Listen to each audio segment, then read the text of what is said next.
Hello everyone and welcome to State of the Realm. Simply put, patch 7.1 first impressions. Not going to be a spoiler cast in particular, only because I haven't finished the MSQ. I did everything else and then Dragon Quest came out. So, don't hurt me, alright? Just a lot of important things happening this week. I had to do Dragon Quest stream the day of patch, so I, it's only got to play the patch for a little bit of time. Listen, it's just been a busy week. We're going to talk about 7.1 as much as we can. I'm one of your hosts, Mr. Happy. Of course, joining me is Sly, who has done the MSQ and gave me a very disappointed look for not having done it. Yeah. Which is a good sign for me, as far as I'm concerned. And then joining us is my fellow member, who's soon to be my fellow member in Ultimate Jail. He's going to be Woops. Hello, sir. Hello. What's up? I don't know. What's up with you? How you doing? I'm sorry. I'm taking off my. You said no spoilers for the MSQ. You didn't tell me beforehand. I was wearing a Estinian Dies t-shirt, but I guess I'll just take that off. He says with his camera not on, mind you. No. Yeah. I mean, that's why it's off. I was going, but yeah. That's it. Okay. I mean, he could be wearing no pants for all week here, and like we wouldn't fucking know. He's got Estinian Dies pants too. Actually, it's crazy. It says one on each leg. Estinian Dies, not DIE. Everybody, DYE. Like pink. Yeah. Mm-hmm. You just play the MSQ, man. It's cinema. Well, I mean, I'm trying to finish Dragon Quest as quick as possible so I can get back to it because we don't have a lot of time here before time will disappear. And I don't want to not finish Dragon Quest 3. So, yeah. You're bold for starting a JRPG within 2 weeks of Ultimate coming out, man. Listen, I finished Metaphor in like 8 days, and that was like 120 hours. So I'm not that concerned about it. Romancing Saga was also like 80 to 100 hours. I had both those done in like 2.5 weeks, something like that. Just built differently. I play video games all day. What the fuck? I mean, me too, but Yeah. The attention span. Yeah, it's just laser in. I also don't play as many multiplayer games like you do with friends. I'm like, oh, friends, that's all right. I'm gonna be over here. What are those? Friends? Multiplayer games. Picks up controller. I was like, I'll just be over here, guys. You have a good time. You don't play Minecraft after Ultimate Happy? Is that what you're saying? I actually used to play on I used to play a few Minecraft servers. There's like an old RPG MMO server that I used to play on. I remember. Yeah. That was a good time. Like dungeons and everything when I was young. Some of my first videos on YouTube are me doing jump puzzles in Minecraft. What, really? Of course they are. Yeah. Of course they are. I forgot what they were called. It was something with gold, or I don't remember what it was called. It was like a really popular set of Minecraft jump puzzles for parkour. I'm sure anyone who's like an old head, and I actually hosted a Minecraft server in college too. Did a lot of Minecraft for quite some time. And Terraria as well. So Terraria is pretty goated. We love top Terraria. 3 of all time. Yeah, it's a good game. However, we're not here to talk about that. As much as it would be fun, because good old memories for me at the very least. We're here to talk about 7.1 because it's. I don't know about you, but every patch I look at in Dawn Trail, I immediately look back at Endwalker and go, "We're not doing that again, right? We're not. We're past that. We're past all those problems, right?" Mm-hmm. I don't know if you guys are looking at this patch the same way, like directly thinking back to 6.1 like I am, but I don't think I was. I still had a lot of stuff to do in Endwalker, but that wasn't necessarily patch content, to be fair. So I was satisfied. Yeah. Okay. Yeah. I'm the one who did all the weird shit and had nothing I mean, left. you had everything done already, so you could absolutely complain about having nothing to do. Well, I didn't have everything done. That's why I made every relic in the game in Endwalker. Yeah, exactly. See, like, and I haven't done big fishing, as you know. So yeah, I won't. I'll never forgive you. Never forgive me. Damn, I didn't know it was that serious. Listen, Mr. I'm going to do ocean fishing and quits one day later. I still do it every once in a while. Maybe like once every 3 months. I remember you DMing me, yo, what are your resources for this? Let me do it. 5 days later, you're like, nah, fuck that shit. I got busy. I should do it though. Thanks for reminding me. You're welcome. Don't. No, here's the thing. You do it, and then when you have world-class troller as a title, you never want to do anything else because you have the only title you need. I'm going to be honest. I think I am going to do it soon and then just not even wear the title. Because I have the final fish. The final fish. And I'm 60 points away from Mahjong Master, which is even better. That's a good one. Yeah. Kids, don't do drugs. Yep. Specifically Adderall. The shit it'll make you do at MMOs, man. I don't do any drugs, so I don't know what you're talking about, Sly. My drug is caffeine. That's my drug. This right here. Yep. This is my drug. My drug is achievement points. Which we will get to talk about actually as we talk about 7.1. Before we do, thanks to everyone over on Patreon who does support the podcast. That nobody has to. There's no content that's locked behind a paywall, but we appreciate anyone who is supporting on Patreon. So thank you. So I actually want, because I haven't done the MSQ, I kind of want you guys to give me a spoiler-free kind of first impression of it. Like, I don't mind going in with a little bit of expectation or lack thereof. So give me just some overall thoughts on it without diving into anything in particular.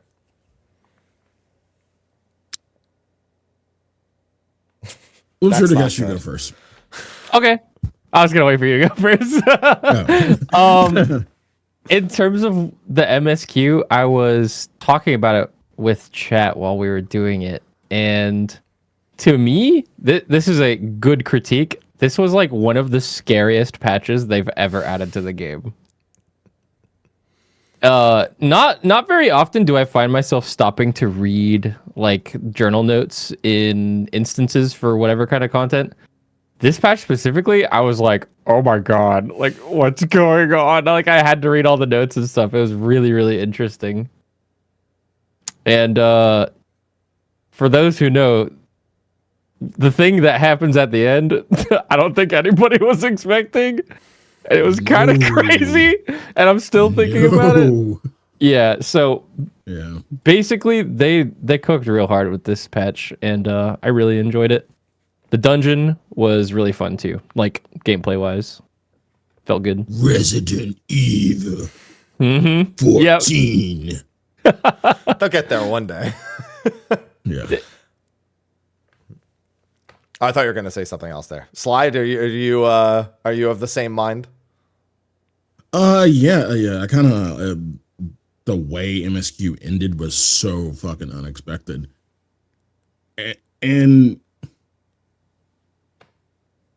to kind of, I don't want to fucking spoil, so I'm just gonna shut the fuck up. Yeah. So, yeah, I'm just gonna say it was completely unexpected. Dungeon, great Resident Evil dungeon. I'm kind of like, I'm still a little miffed about the final boss of the dungeon. It's like, it was like at first like, okay, surprising, and then what the fuck is this? Like, and like, and the latter half of the fight is like, what the fuck is this? I liked it. I thought it was silly. It's silly, but it was fun. Like, I thought it was fucking stupid. Honestly, yeah, God's honest, really I thought it was fucking stupid. No, it is super stupid, but I think that's what made me enjoy it, because like I wasn't just like brain off like, oh, here raid wide. It's just another. I mean, like, once you get over the surprise, yeah, it's kind of brain off, but it's like, fuck, I gotta do this shit, man. Meanwhile, I shouldn't even say that. because that'd spoil something. Okay. So Yeah. just play it half. See, Yeah, no, I'll tell you what. excited. I'll tell you what though. I'll tell you what. You're gonna love it, and I won't Yeah, tell you yeah. why. I can already tell even without, because I was a big fan of even things like the first boss of the spooky dungeon, the one that everyone complains about with getting grabbed. And, yeah. Yep. I was a big fan of stuff like that, and throughout all of the level 100 dungeons. So this is automatically up my alley, because anything that's not, because the dungeons are never going to be nothing but a straight line and bosses. So the quality of the bosses pretty much, and the environment defines the quality of the dungeon.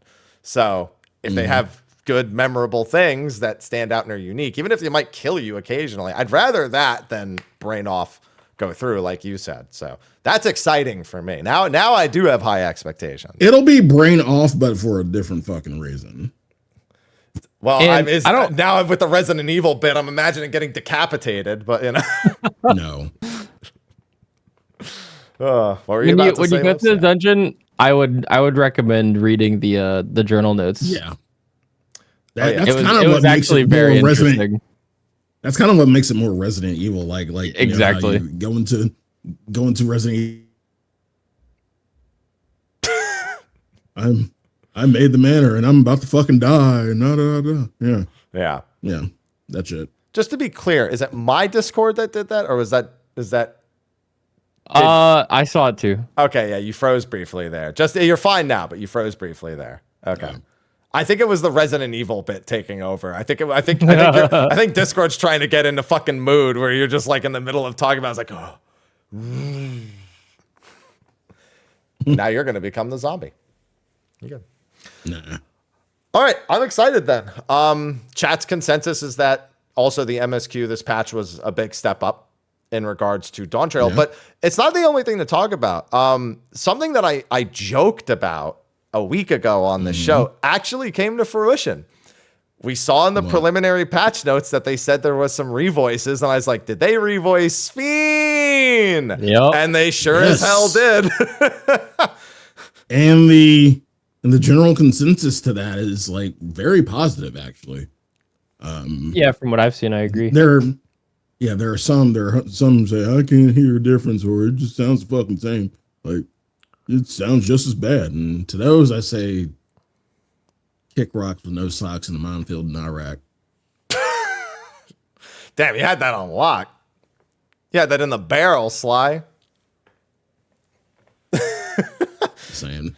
Yeah, they rewrote some of it too as well, and it's funny because now after hearing the new one, Sphene is the less exciting character to listen to of the two now. Like Sphene now sounds a little bit like flat compared to Wooklamot is the irony of the entire thing. At least that's how I felt when I was listening to it. So yeah, it's good to see that they're willing to make that effort, because they don't just want. They know they saw how specific things were being received. It's not the first time they've done this. I mean, I remember when they got rid of My Turn because everyone was fucking making a joke about it. Like, it's not the first time they've gone and tried to fix memes, but like this was a big step up as well. Oh, and Ishtola apparently had massive VA updates. I remember hearing this too, because for all of Dawn Trail, any Ishtola line was actually recorded in their private studio, and the audio quality wasn't the same. So it was re-recorded in a proper studio. Yeah, I kept hearing people complain about that. That's the one I didn't catch myself, but I also didn't look into it too hard afterwards. So, like, I'm glad it got fixed, but also I'd never noticed, if I'm going to be completely honest. It's not like she's there a lot to like really stick in your head. Yeah. So, and it wasn't at like some crazy pivotal moment, you know. So. All chat's like, I hope they use the My Turn line for the Mahjong voice. Or your turn. Your turn. Your turn. Your turn. My turn. That would be so funny. But yeah, no, I'm really glad to see them making an effort to show that they can make improvements to things like that. And they do actually make a difference. It's not just like a superficial change just because people are memeing. They like genuinely made it better for anyone who's going to do it later, or anyone who goes back and does it now.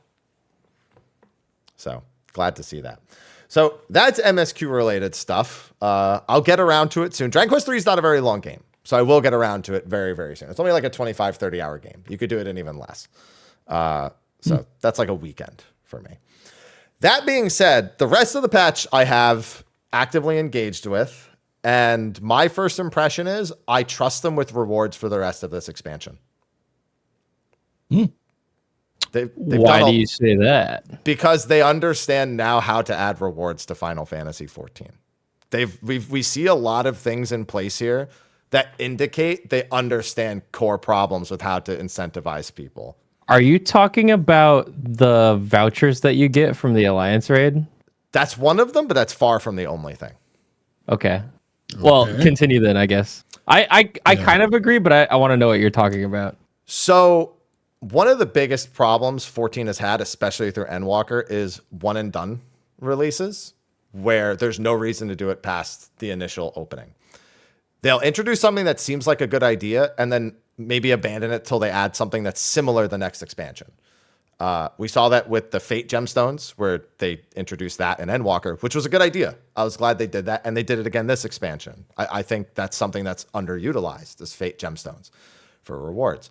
But then they added the Ronique token as well, which is now the gathering equivalent of it.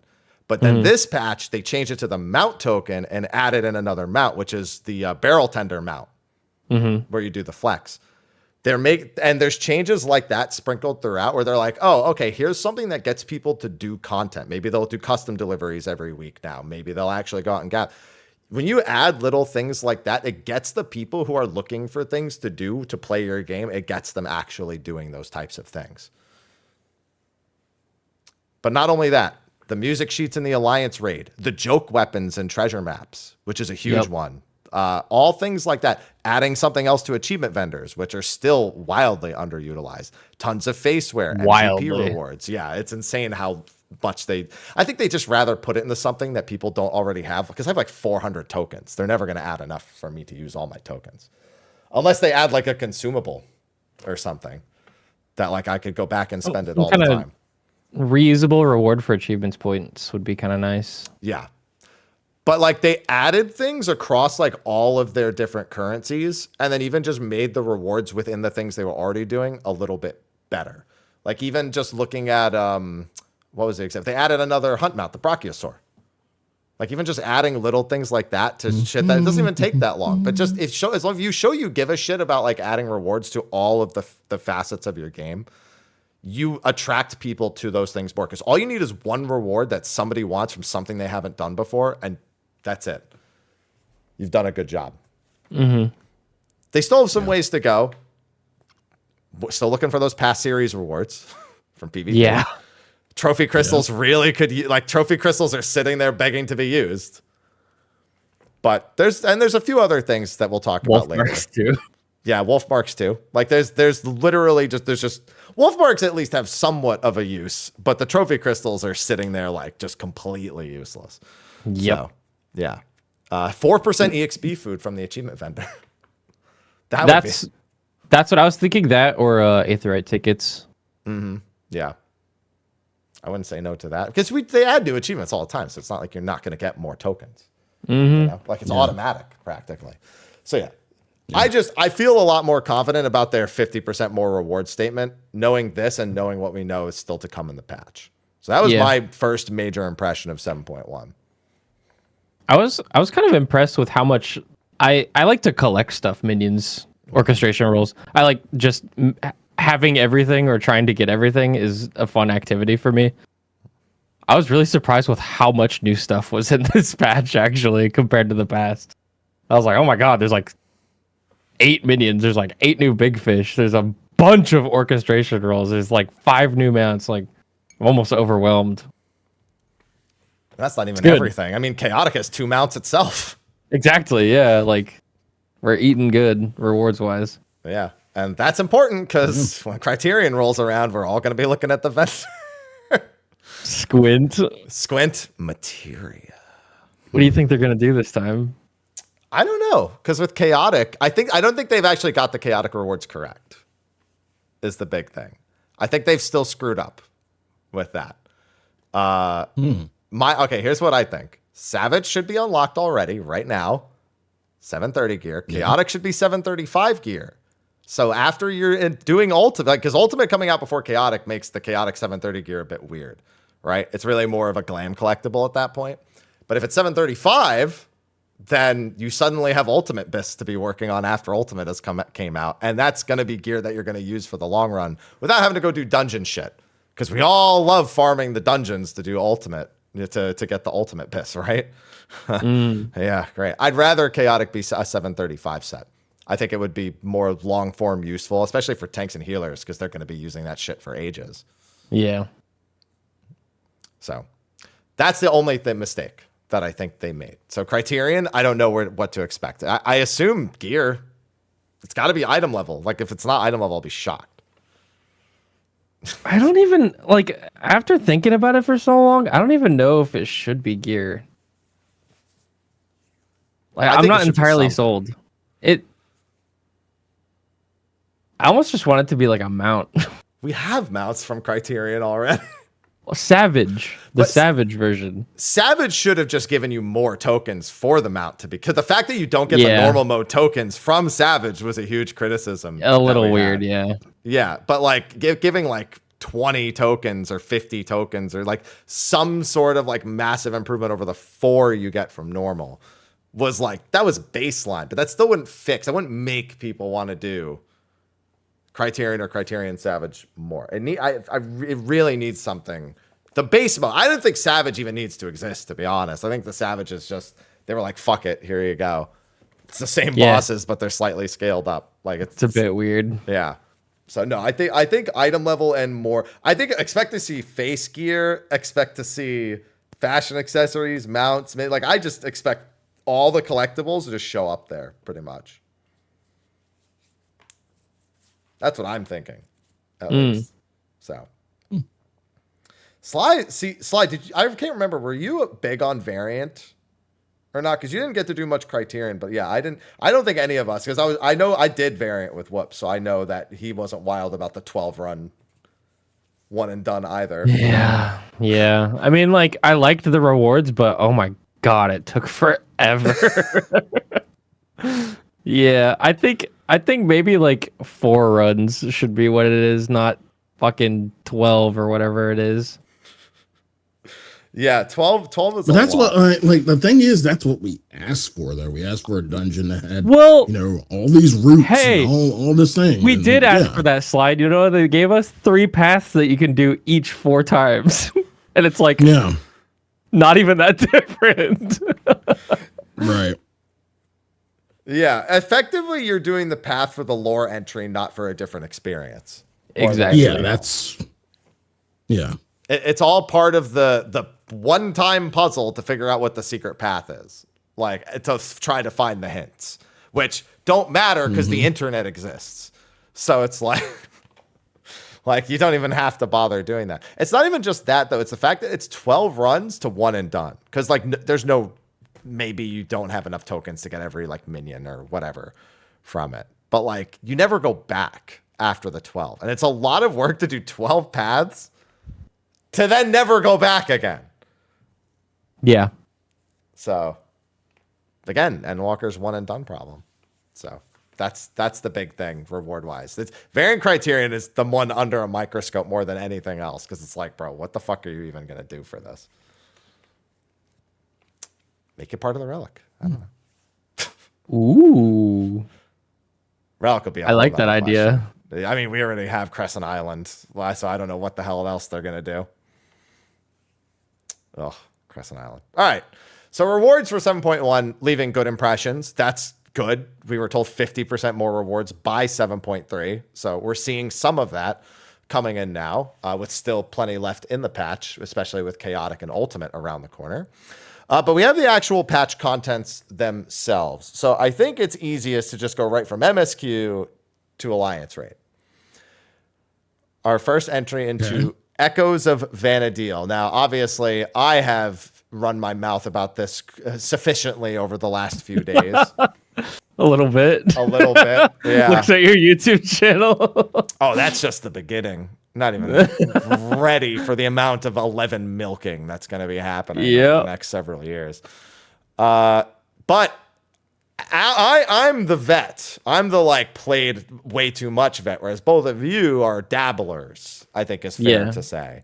So as dabblers, someone not clouded by nostalgia, by over biased opinions. A little bit of nostalgia. A little bit. You know what's happening, but it doesn't necessarily mean it's not it's not like me, right? Like no one looks at me and goes, "Oh, that guy has an unbiased opinion." Yeah. I didn't even miss old 11, but for me, you get easy points. Whenever you go, I understood that reference. It's like, all right, yeah, you probably won that person over. So as less or unbiased opinions, how did you both feel about the story, the raids, anything and everything you have comments on? You want to go first, Sly? Sure. Story-wise, this is great. It was kind of what I anticipated a little bit. And like I'm sitting here trying to guess certain things that are happening or who the mysterious Elvon is. For some reason I thought it was Valenerol, but like I'm like, nah, and that's a different. No, it's not Valenerol. Yeah. So yeah, there's that, and then the raid itself was really, really fun. So many like little things in the raid that like you might not see on a first glance, but for example, in the forest, like because you're like when you start fighting the mobs, there's a party in the back, and they're like, yeah, just let them deal with it, and they just run off. They just fuck off to the left. I'm like, that's. I feel like that's some shit a party in 11 would do. Is like they'd see you struggling and then they just can't help. You claim the enemy. They can't fucking help. Yeah, I saw that the second time. I'm like, really? Did they just leave us? They just fucked off, and I'm like, okay, cool. Yeah, shit like that. But in terms of the fights, like, I feel like, all the fights were well done.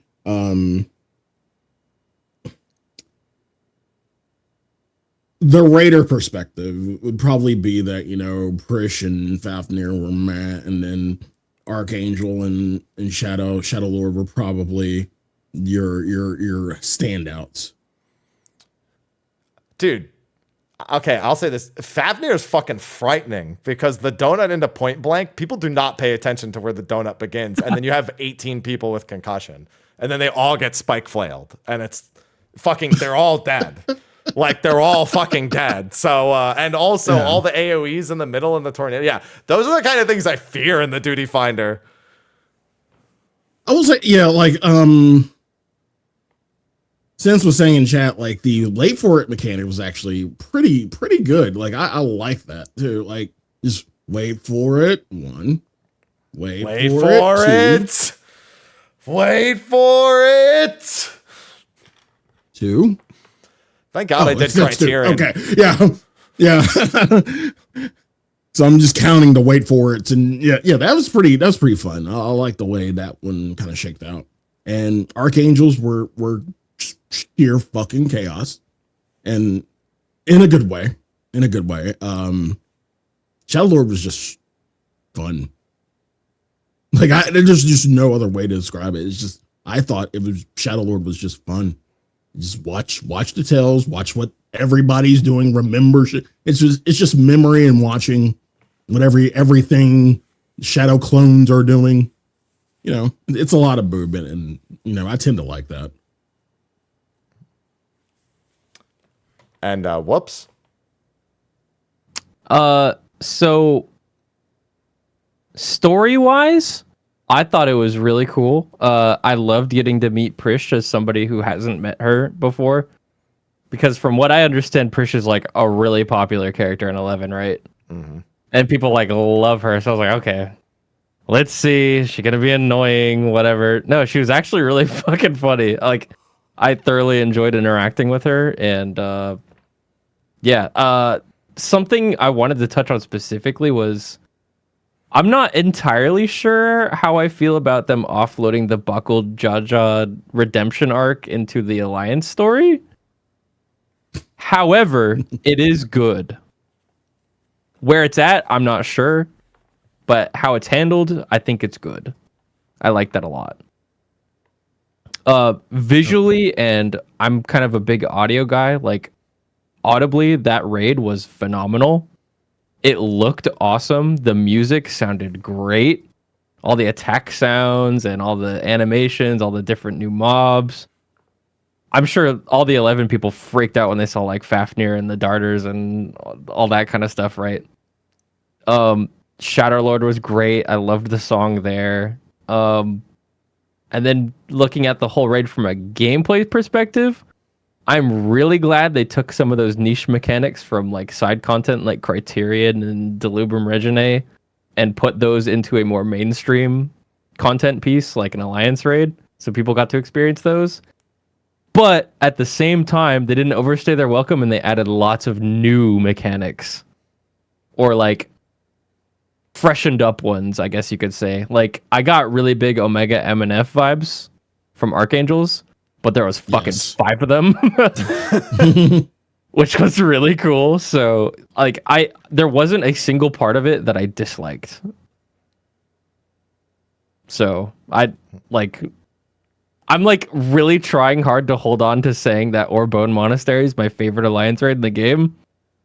But I've been doing the new Alliance raid, Echoes of Vana'diel, every single day since it came out, and it's still really fun. So I don't know. I might change my mind soon.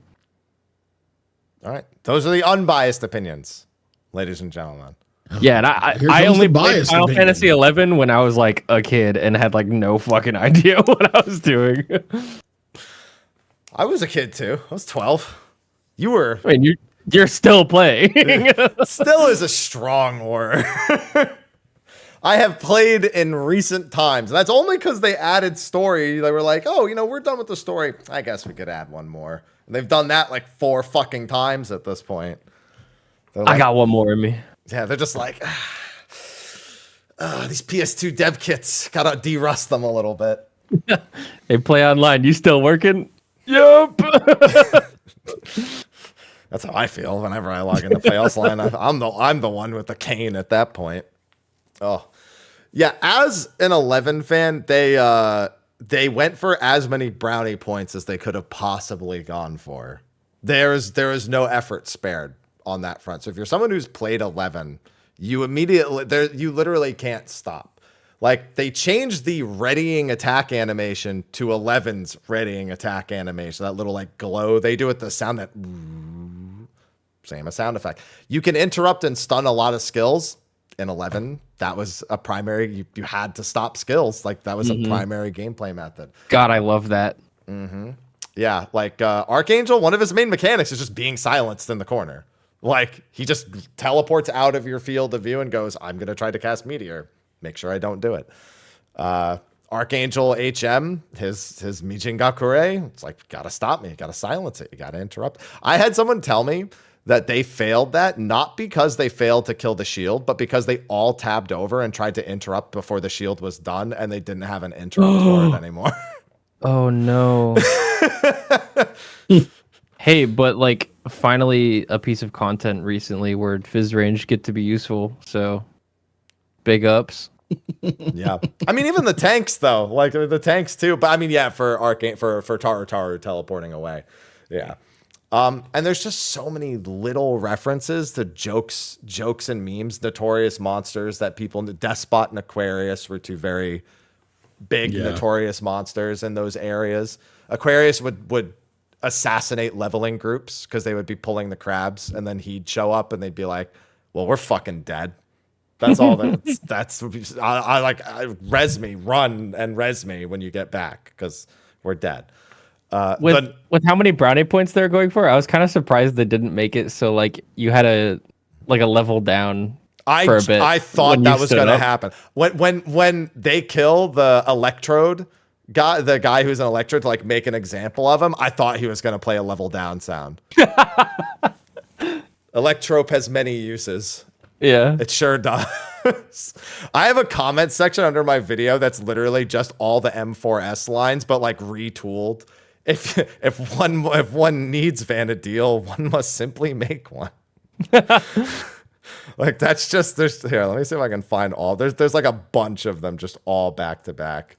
It's so Somebody in funny. my comment section when I uploaded the video said that their theory, is that that Vanadil that you're seeing in 14 is an MMO that somebody in Solution 9 made.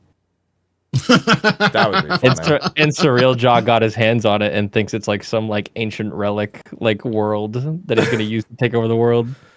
Well, what he explains is still somewhat in line with 11 lore. It's not entirely there, but they leave it ambiguous as to whether or not it's just the 11th shard or it is actually Vanadil. They deliberately leave it pretty ambiguous because he refers to the Walk of Echoes, which is what I've been saying was going to get. They actually also reference every expansion. I was surprised to see them reference every single expansion and not just stick to the early ones. Oh, I would have never known that.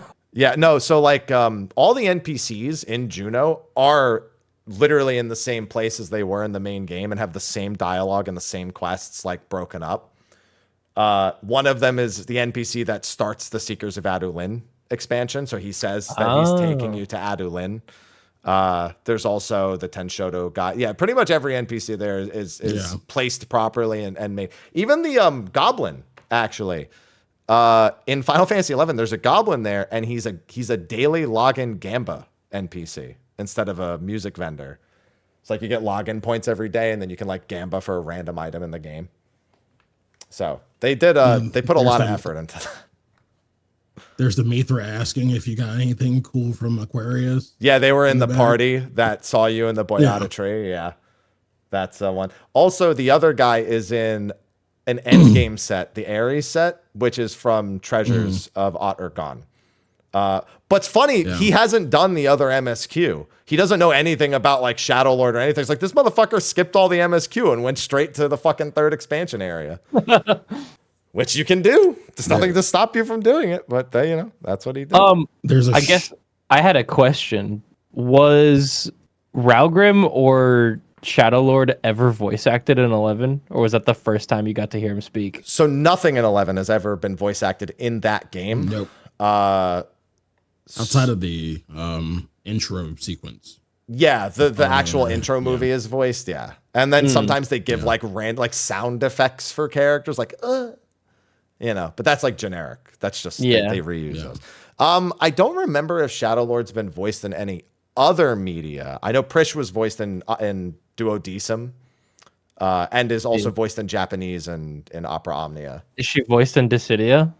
Yeah, Duodecim is Dissidia Duodecim. Okay, got it. Yeah, she's actually a pretty, she's a side character, but she's also a pretty important character in Duodecim. And Well, she's pretty well represented there too. This sounds nothing like her voice.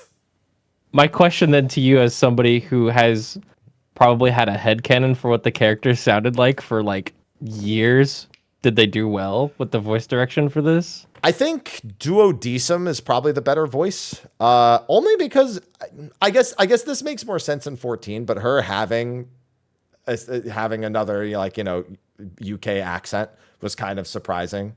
The other, when they voiced characters from 11 in the past, they've kind of given them like standard English VAs, and I think it worked better. It makes them sound like they're not from, Eorzea or whatnot, if they were to not have like the standard UK accents. I think it was fine though. Shadow Lord's is a little weirder. His is strange. I think the Archangels work. I was surprised that the Archangel voices actually worked, because they've never had voices ever. They've never even thought. Yeah, they were just spitting poetry for all I care. Like, yeah, they were fine. Yeah, they were just like, that's all their lines. That's all the same lines they have. I thought everything sounded good from somebody who's never played much 11, except I thought Shadow Lord was gonna be more like, you should not have come here, adventurer. But instead he was just kind of like a dude. Just Scottish angry guy, which was cool, and I was down for it. He sounded awesome, but like definitely was not what I was expecting. And I will say, Prish is probably one of my favorite voice characters in this entire game now, if not my favorite. They did a really your good fat job head. with it. Yeah, yeah. No, my drop kick to your fat head. That line is That's- so fucking funny, man. That is very accurate to her personality. They nailed that. That's definitely something Prish would say. And you know what's actually they made connections between the two games I genuinely didn't expect that were very surface level. So she loves tacos. And if you speak to Alzal, you know why. Her homeland, Tavanasia, in Final Fantasy XI, there's a food called Tavanasian tacos. It's And paladin food, isn't it? yeah, it's a tank food. Even Alzal even says that. He even mentions, oh, tacos. They had those in Tavnasia, and they were really good for tanks. Like he says something like that if you talk to him. Oh. But that's the thing. Tacos are from her homeland. So being in Tuliolol where tacos and the whole Bakul Jaja actually buying us tacos thing, it kind of naturally fits in a way I wouldn't have put together. And she's equally as fascinated by the tacos as everyone. She got her taco before we did. For real? Right. Yeah. Fucking Well, game. let me ask you guys this since we're on that topic then. Do you finally forgive Bakul Jaja for spilling your tacos? He didn't just No. spill them. He stepped on them like He a stepped maniac. on them. I had to IRL make tacos because I got tacos before my in-game character got tacos. They were good tacos too. They were really good tacos. I hope we get a taco stare emote where we don't even eat it. It's just a thing where she's holding it and she's just staring at it. Don't even need the eat taco. We have water. We have shake drink. We don't need taco. We don't need eat taco. We just need stare taco. Taco stare. That's Taco stare. Taco stare. And I wonder, have you guys found Prish and Alzal anywhere? So you can find them at the end of the dock where the MSQ ends, where Dawn Trail's original Yeah. MSQ ends. I don't know if you can find them anywhere else because apparently people found Alpha and Omega somewhere else. Yeah, somebody in my comments actually made a little post about where they found Bakul Jaja and Prish. Oh, okay, sweet. Yeah, I gotta go check those out. I think there was a couple locations. I haven't seen them yet, but maybe I should go look because I heard it's like the Alpha and Omega thing, right? Where you'll just like randomly find them. Yeah, that's what I assumed because I heard that Alzal and Prish were at the end of the dock, and I went and I found them quick, but I couldn't think of any. Like I started like flying around a few locations, but I just couldn't find them. So yeah, I am looking for those locations. So I'm actually gonna have to look that up and go. You just record it. reminded me to talk about that character. I don't know why I completely blanked on him. Alzal? But Alzal, yeah. From somebody who hasn't played much 11, I thought he was supposed to be like the like the Warrior of Light from 11. No. No. I thought he was just going to be a racist Sandorian. Sandorians are very racist, so that's fair. They are. Yeah. To be fair, most races in 11 are racist. Are racists. Almost all of them hate every other race. Funnily So enough. when I saw him, I'm like, oh, he's just from Sandoria. Like, let's see how racist he's going to be. Yeah. Yeah, they're in Earthenshire Warlords. I went looking in Warlords, actually. I just didn't find them in my time.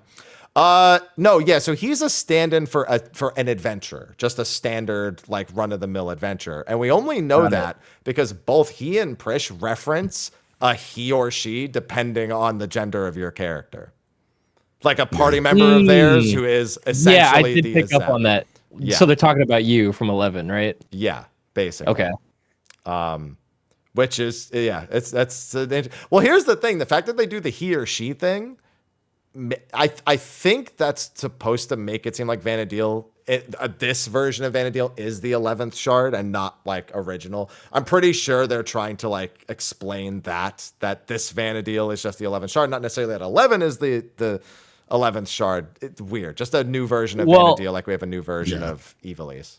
Is 11's Warrior of Light a shard of Azem? No. 11's Warrior of Light it's a monster of a thing to explain with 11 because the Walk of Echoes that's mentioned in the story in 11 is basically our Ethereal Sea, but it's not at the it's basically, how do I describe this? So Here we go. so Vanadil where It's some mindfuck stuff. Vanadil where you play Final Fantasy 11, like the actual like in-game world, is an alternate reality because the real Vana'diel was destroyed in the Crystal War with Shadow Lord, and the goddess just made a bunch of different timelines and just said, I hope one of them lives. Oh. And you're in the only one that lived. That's like 11's Vana'diel. Oh, that's cool. Yeah. So a lot of side content is all failed versions of your timeline, basically. And the Walk of Echoes connects all of them. Every single one of them. Could there technically be a timeline in 11 that's canon where it was a shard in the universe of Final Fantasy XIV? That would require the original shard, basically their source, to have been an equivalent, because they're all connected. Now, to be fair, they could explain that out if they really want to, because they've mentioned the Walk of Echoes. They might be priming to explain that they're connected. I'm not going to rule that out. It could be that he fell from our rift into the Walk of Echoes from 11, and then that connects all the Vana'diels, and they have their own shit going on. Absolutely could happen. But we just don't know. I think we know for certain the 11th was not a rejoined, however, and is still one of the unexplored shards. So, yeah, it's that's all Wings of the Goddess stuff, and it's that storyline is something else. There's a lot. Yeah, and I'm not playing it.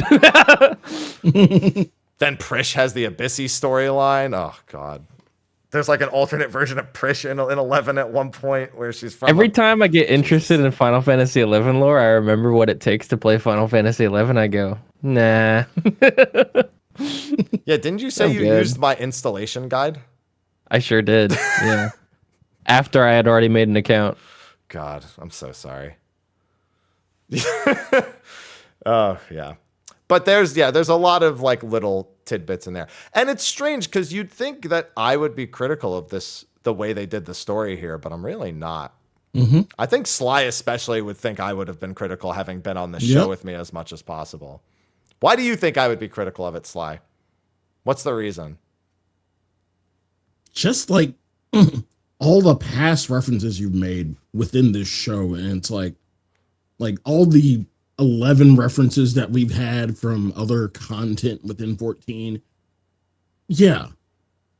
I could, like, that's probably why I think you would be more critical. It's specifically you and other 11 fans. It is very specifically the fact that they did the Electrope fake out that I thought you would have honed in on, because I was against the Omega, oh, this is all bullshit way that they did it. Mm-hmm. But this is like real characters with like real development. So Jafar getting a hold of Electrope is not the worst thing in the world, as far as I'm concerned. I didn't see that coming. That was actually a big shock to me. I didn't see the Surreal Jaw angle coming. And you know what's crazy is that my second or third time playing it, I realized that when you kill the bosses, they fade out into Electrope cubes. Yeah. And I have no idea how I didn't catch that the first time. I didn't catch it the first time either. So you're not alone. Yeah. Other than the Shadow, when you beat the Shadow Lord, they try to make it really obvious that it happened. And even then, I'm still like, what is this fuckery? But I still didn't think to connect it to, like, I just assumed there was some fuckery, not that it was Electrope specifically. So, yeah, no, that was actually a surprise. I was like, you know what? I'm down for that. I'm down for the Surreal Jaw is still alive as a villain arc. Yeah, something tells me it was an afterthought, and I can't quite put my finger on why. I'm surprised because I actually think to me it feels planned, because Surreal Jaw throughout the first 5 levels, every scene it's in, it makes it seem like he's the bad guy, like more so than Surreal Jaw. Because again, that's why we call him Jafar, because he's like the guy in the back who's like pointing everything. The problem that I have though is that they pulled a Goku where they're like, he's dead, and it was like super obvious that he fucking died, and then they're like, surprise, he never died, and you're like, what the fuck do you mean? It just feels like such a cheap story bit, but whatever, I don't really care that much.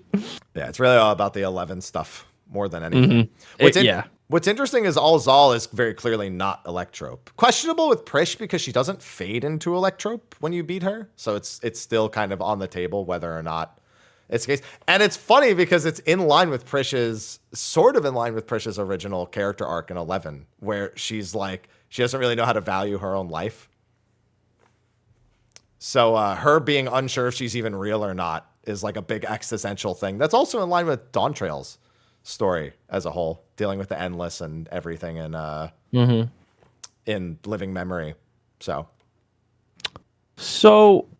what's the deal with that form that she had taken to be the first boss? That they just made that up for 14. That is nothing. They just did that. They just did that so that it was shock value more than anything. Right. Okay. Yeah. But like, what happened to her? What do you think happened? She said that Did Surreal Jaw do that? Yeah. She said she was handed a weapon and that she doesn't remember anything after that.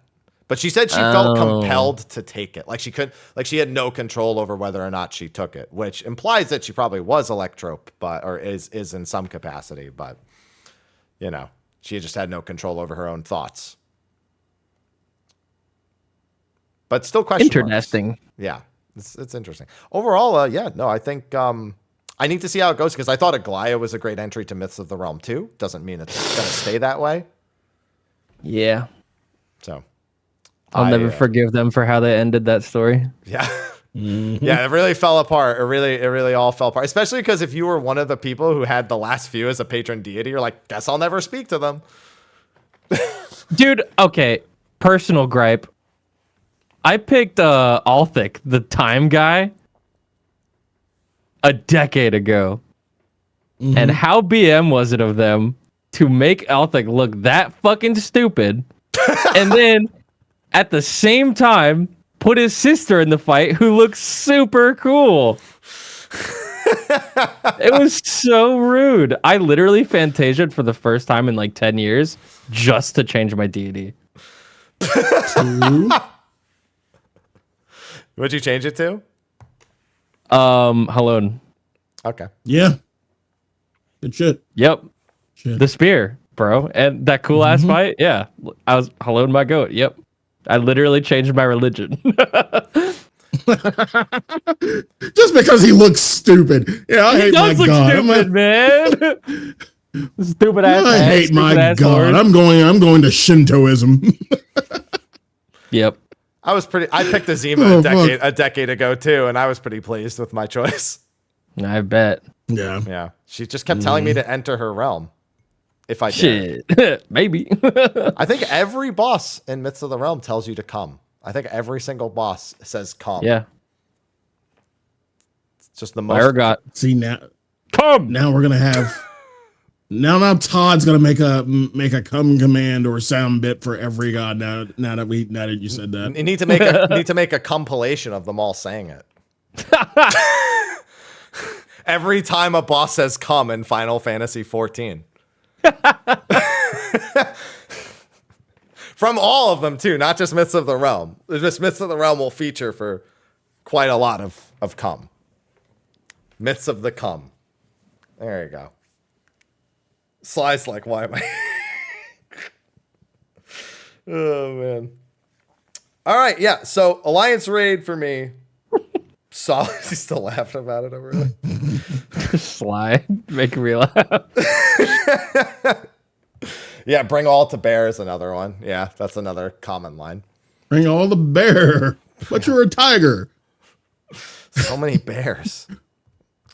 Okay, so that's Alliance raid. That's one. We already did MSQ. There's a bunch of other small things as well. I think we'll save the small things till after because I think the other big thing is probably Sphene Extreme. At least for this patch. Yup. That's the big three of the patch. Yeah. Yeah. As our normal 0.1 patches will be. This was I'll start us off. This one really it redeemed Endsinger. For me at least, it redeemed the Endsinger because I was nervous this entire time. I was like, please don't be Endsinger. Please don't be like Endsinger.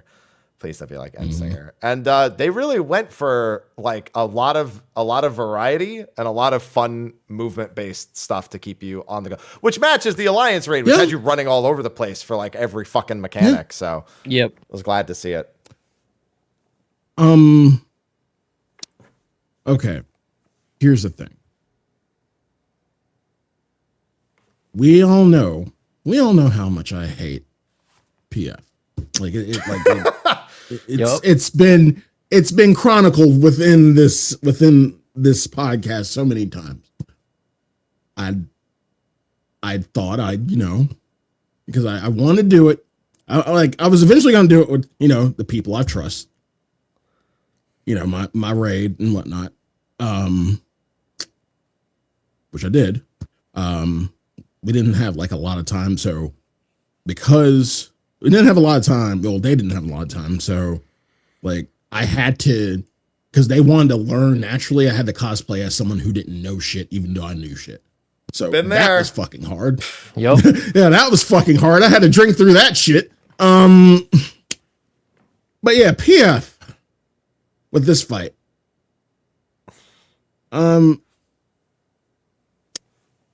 Yeah, PvP is a hell of a drug. Sure is. PvP is a hell of a drug. There's one thing.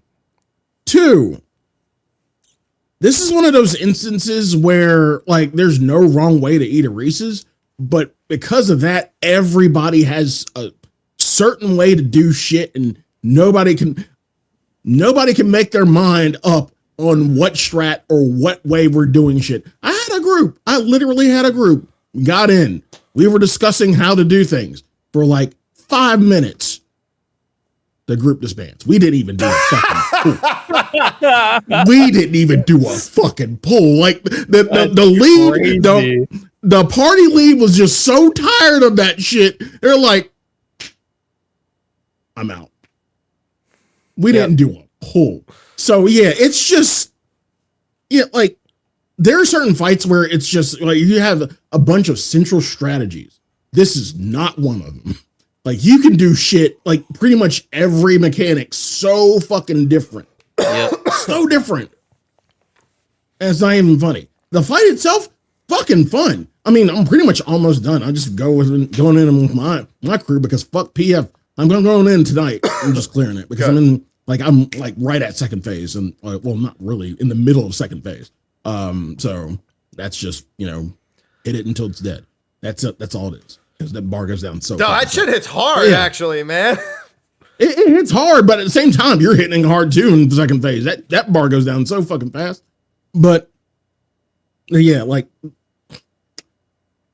there's so many PF memes with this fucking fight. It's not even fucking. Bro, that's been all of Dawn Trail. Every fight in Dawn Trail has been a bunch of people arguing about how to do it in PF. How to do it, but I have never in my life had a group had someone had the audacity like, you know what, fuck it, done. Not even pull, not one pull. We didn't even give a countdown, not even a ready check, anything. We just argued. They just argued. I was just there. I'm like, I'm ready. They just argued. So how are we doing meteors? How are we doing ice? And I'm like, and I'm just there. And then all of a sudden, yep, group disbands. Fair. Yeah. Sorry? And one thing and one other thing, in comparison to regular fucking Sphene, I don't remember Virtual Shift hitting that fucking hard. It's an extreme. Get used to it. Jesus. Bro, I was healing that. I was healing that in PF at 710 Sage, and I was fucking screaming for my life, man. I'm like, bro, like, please, man. I'm like, I'll faint, but goddamn, please, man. No, I'm super glad they made it so hard. It was fun. I'm like, I don't remember it hitting that hard. The fuck? And whoops, I did. Are you still alive? No. Oh. No. No. Are you still alive? No. No.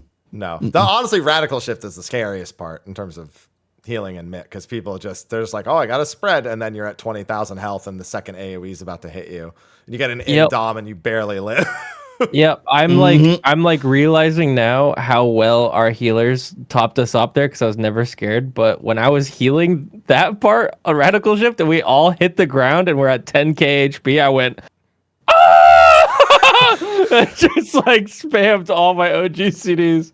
That was so scary. That's the part where someone says, that's the part where someone says, Sly, use the defensive, and I say, fuck you. Life Surge. Come on now. That just makes me think of you yelling for Fura. I need her. Help Me. Oh man. And I mean, I did it with you, Whoops, but you've done it in the PF since. So, how are you feeling about it post day one with a little more time with it? Day 2, I basically just invited 7 chatters, and I said, "Hey, you don't have to know how to do this at all, but pull up the happy video, and we'll go mechanic by mechanic." And so that's what we did. Damn, by day 2. By day 2, we're at video. Oh, I had a release that night. Yeah. And then not even it wasn't even that bad. Like, if anybody in chat is listening right now that was there for that stream, like, we kind of just knocked that shit out with like 2 different groups, like, back to back. It was pretty fun. Like, it took a couple lockouts for each group, but like, it was still good. Yeah, fun. I will say it's interesting. It's interesting seeing, like, the first day. It was interesting seeing, you know, my actual raid group try to like figure out shit, and so, especially like meteors and shit. And I'm like dying. I'm like, dude, do you want me to tell you? They're like, I'll tell you when. And I'm like, I'm just sitting here just drinking. I'm like, you're on the right track. And they eventually got it. Like, yeah, and yeah, it's just interesting to see how people work shit out, because I was in so many parties and we eventually worked it out ourselves and yada yada yada. But yeah. Yeah, I don't like Whoops' campaign to include my name and everything, but you know. Phase 2, everyone. Phase 2. What does that mean? Don't worry about it. I don't like that. Dude, I had people asking me to change it to cockstrat instead of L-strat, and I'm like, it's the same thing. You just move it over. Dude, I made everybody in the chat extreme groups do the cockstrat, and then we would all say at the same time, tip, shaft, left nut, right nut, as we were running. It was so funny, man. I like how it's the exact same strat, but moved over slightly. And yeah, like, can you edit your video and make it cockstrat instead? It's just objectively worse though too, because the second rock in line, if you're standing right behind it, you just hit the teleporter pad and go up, and then you get hit in the face. You get a cock in the face. Yeah, it's really funny. Yeah, wait, why the fuck would I change? Now I didn't even think about the teleporter. It's so bad. It's really bad. We were like a single pixel safe spot on the left and right of the teleporter pad. It was good. Jesus Christ. Yeah, no, I'm glad. I'll take the L over the cock. Yeah, that's wild. That's a thing you just said. Yeah, I mean, to be fair, you could do the curved cock strat where like it goes like this. Oh my god. You know, to go around the teleporter. There's just no reason to do. Oh, the flaccid strat. That's what it is. Yep. The limp cock strat. The curve strat. Yeah, curve strat. Now I'm cooking. Yep. Or cocking, I guess. Cocking. Yeah, there you go. There you go. Yeah. Is that the real Mr. Happy strat? No. I do not endorse. It's just cold right now, okay? No, it's not ice phase yet. That doesn't work. Speaking of the ice phase, man, holy shit, that is the toughest part of the whole fight. Yeah. Yep. I've had so many people recommend me, like, why wouldn't you do it this way? And I'm like, because this happens. Because it doesn't work. No, it does, but it just makes all the decision making work. Because I think the priority system is something a lot of people are scared of, rightfully so, because I don't trust people. Why would you? So, but then they think, oh, let me game the system and do this. And it's like, but now there's even more to think about. It's like, fuck. Yeah. Yeah. So I was really waiting for something to pop up that wasn't similar to what we did, but I don't think anything has. There's one strat going around that I enjoyed. Which one? But it's not really, it doesn't like make it easy. It's the one where you just like the south tethers cross first. If you're tethered to the outer two, you're going on the north bridges. Northern, yeah. And if you're tethered to the people inner call that two, brain dead.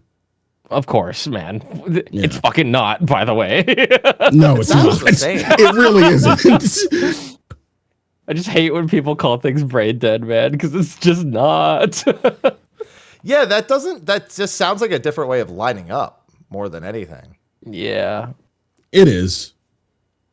Well, there's no lining up. It's just wiggling around and seeing what tether you get attached to, and then going over the corresponding bridge. Mm-hmm.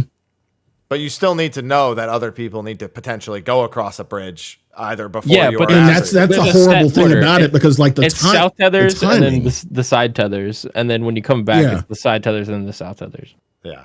That's like how we started with ours until we just started doing the lineup and disregarding who gets which tag. Because that's how we started doing it. Which I hated, by the way. I didn't feel I like just hate either that one in was general. better. I could just, dude. I hate that in general because like the timing of it, because it's like if you're second set of tethers, like you're waiting forever for first set of tethers to go across their bridge, and then it's like, That's am I gonna have happen enough no time matter to what, though. That's the thing. Yeah. If somebody else has to cross before you, regardless of strat, you're at their reaction speeds. Like You're at their mercy. And I'm like- you're only as fast as your slowest member, no matter what.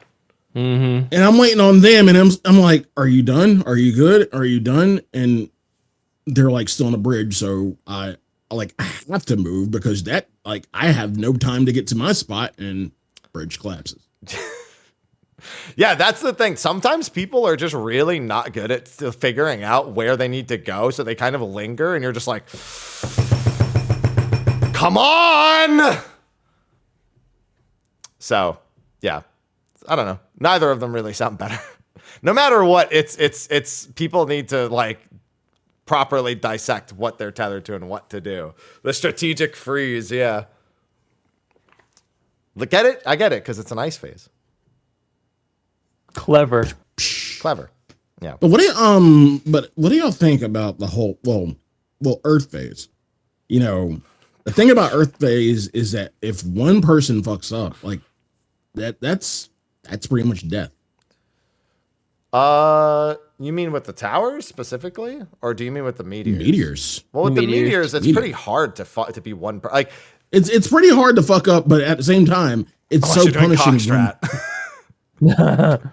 It's punishing when one person fucks up. Like in any like within that mechanic, if one person fucks up, they rise and they make a new meteor, which will kill everyone.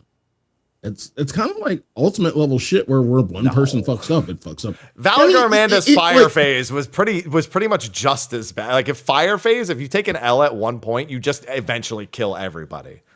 It's just not as immediate as a meteor exploding. But Valagarmanda's fire phase is not that different in terms of like difficult to recover. Most PFs just give up as soon as somebody dies during fire phase in Valagarmanda. Yeah. So I like the chats like, yeah, we just made the supports not do anything and made the DPS do all the meteor drops. So the healer's gonna stand still and heal the whole time. They don't have to do anything. That's funny. Yeah. That's actually good. Yeah, I bet the fucking casters don't. Well, the fucking one or two of them that actually has spells, you know, they're probably not wild about it. Yeah. The healers are probably really enjoying it though. Now that's brain dead. 50%, yeah. Yeah, 50% of you are brain dead, 50% of you are brain alive. I wouldn't consider moving over 2 spots to really be much of an alive brain. But then again, I don't think that whole phase is all that tough. Honestly, no, you know what's the toughest part about that phase, in my opinion? It's being the group that needs to get down to your meteor second. I've seen people's reaction times in Party Finder, and being part of the second group of meteors, I'm like, I don't know how many people. It's not that bad. It's not, but again, you think it's not, and then you go into Party Finder. But yeah, but somebody's tower ends up exploding all the fucking time. I'm wondering why. Sly, you haven't done nearly as much M2S as I have. Just let's put it that way. All right. I have been in so many bullshit, Charles. I have been in so many PFs for M2S where the towers in the fucking third phase are third beat. Yeah, third beat towers. I've learned to be more afraid of the third beat towers than anything else that fight can do. We always were. We always asked you, like, for the person we're PFing, because we usually had to PF 2 people. Like, you know, we're doing color towers, right? Okay. And third beat hits. Fucking third. It's usually just one wipe. It's usually one wipe and it gets taken care of. Sly, for literally almost every week I did M2S. There was a third beat tower wipe, and there was a didn't detonate the debuffs in the last phase, and we died wipe. Like someone's like, oh shit, we have 3 seconds left. Let's do it now. And I'm like, boss is at like 1%. See, my M2s weren't that bad. The only thing bad part about my M2s were fucking Mario Kart. I hate when people do that, man. Yeah. Have you guys tried there's this? a 50% chance that doing that just makes it literally even harder than it would be to just stand around the middle. So funny. Every week, Sly, in our group, when we were doing M2S, we would just like have like a random other strat. Be like, let's do this week. I hear this is better. And then after it's done, like 3 of us are on the ground. It's like, no, I think that's better. I think that would, let's do that one, guys. We'll do that one again. Yeah, every fucking like week or two, we would just do a different strat there and just be like, yeah, no, that bit never got old. Yeah, it was the most fun part about doing Mario M2S. Kart. We just did Mario Kart, and every week we would have a curse pattern. Yep. 50% of the time it works. Because it's random. Every time. Yeah. And people still try to take it up to the north and sometimes completely block themselves off. You gotta love it when It's the like- tank doesn't go until like 7 after people- the first tether, the first line is already like locked in and through the middle of the room, and then they go try to break. Oh god. Yeah, 7 people would go one way, and we're like, why is that one person going the other? Oh, okay. And then they aim one directly through because it's random. Yep. Yeah. Yep. Just learn how to dodge, man. Just dodge for it. Just dodge. Yeah, sure. That's the mechanic. What else can I say? And for this one, I mean, it's not just dodge, but it's just, just do it. What else can you do but do it correctly? You got to get to the tower quick. I just don't trust people with towers, man. I was more afraid of the Earth Tower than anything else in that like first up until ice, where ice is a fucking disaster. During the part where there's only 2 towers on each platform, and then there's the tether and the AoE, you know the one? Yeah. There was somebody yesterday who was still up in the air, and they were trying to hit the teleporter pad to go down and take the tower in front, and I was watching from the back like, please. Please. And they just like kept left, right, missing the pad. Then we blew up. It was so funny, man. There was one party. There's one party when we got to that specifically. When we got to like even before the towers came out, this one person, like I didn't even know who they are because it was just a random fucking PF. But every time we would get ready to do like the first left right dodge, this one person would always fucking fall off. It's like, oops. Forgot to hit gravity. We had a little bit of that on Prague Day. We had a little bit of like off to the side, see somebody fucking fall. Yep. Like, oh, down they go. There they go. See ya. Yep. Well, it is the gravity phase, and that's gravity. Yeah. Really, the second phase just being a test of the clockwise. I had a really hard time actually seeing it being clockwise or counterclockwise. I just couldn't. Like the effect just doesn't register in my eyes like really well unless I really focus on it. That's a me problem. But other than that, yeah, it was a pretty good fight overall. I was definitely pleased with it. I liked it a lot. I'm a fan of phase 2, like nerfs check for like even extreme trials. I think that's just a thing they need to do more in hard content in this game, where it's like new mechanics and like, hey, they're pretty simple, but don't fuck up. Except for how hard it hits. Jesus Christ! Again, radical shift. The healing's crazy. I had my co-healer die right before the multi-stack after the tank towers. You remember that one? Mm-hmm. Just not possible on a solo heal. Maybe at 730. Not at 710 though. I would trust a white mage to cure 3 me through that. And that's about it. Yeah. I was a 710 sage and I was screaming.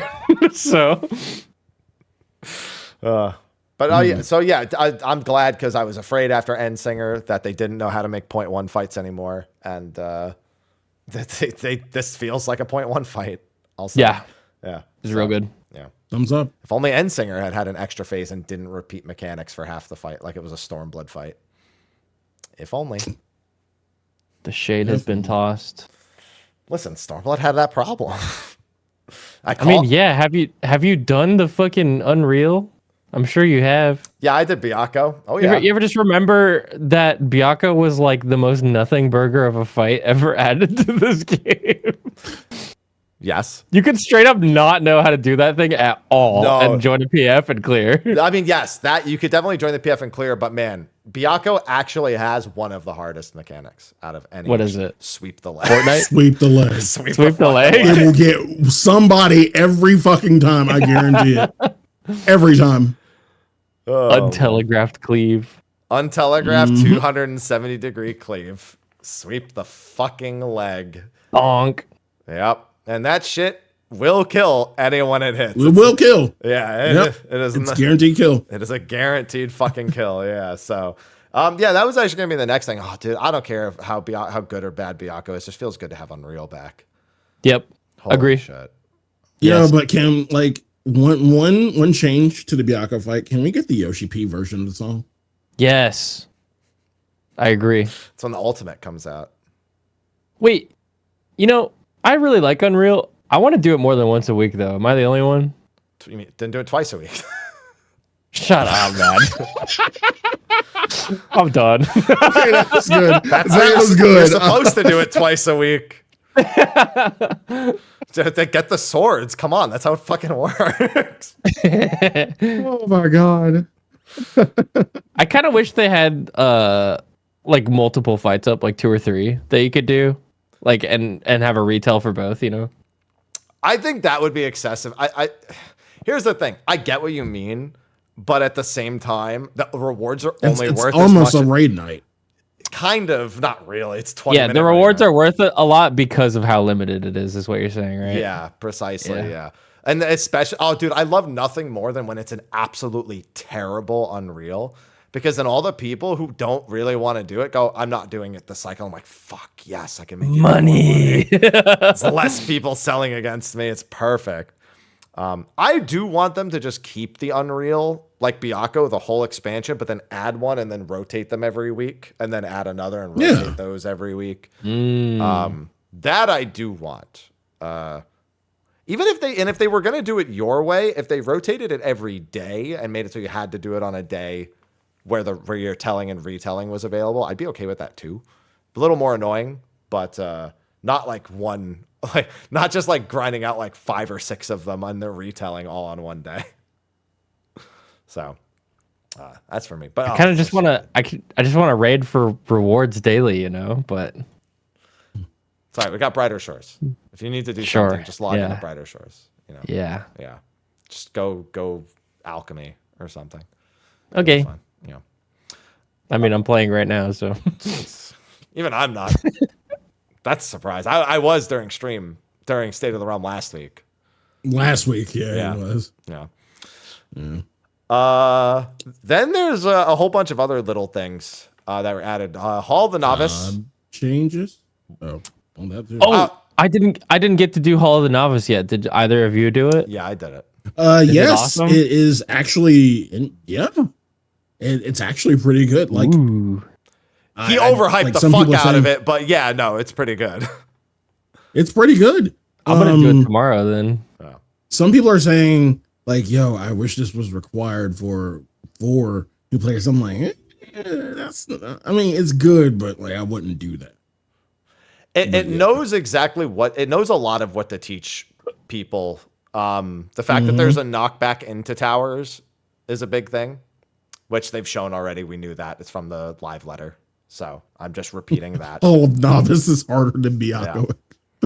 I'm not going to lie. You're almost correct. It is almost harder than Byakko Extreme, but not by much. I think he overhyped the difficulty though. He said, "Oh, I can't wait to see experienced people challenge this because the last one's quite challenging." And I'm like, who do you play with that you that you wanted to see this?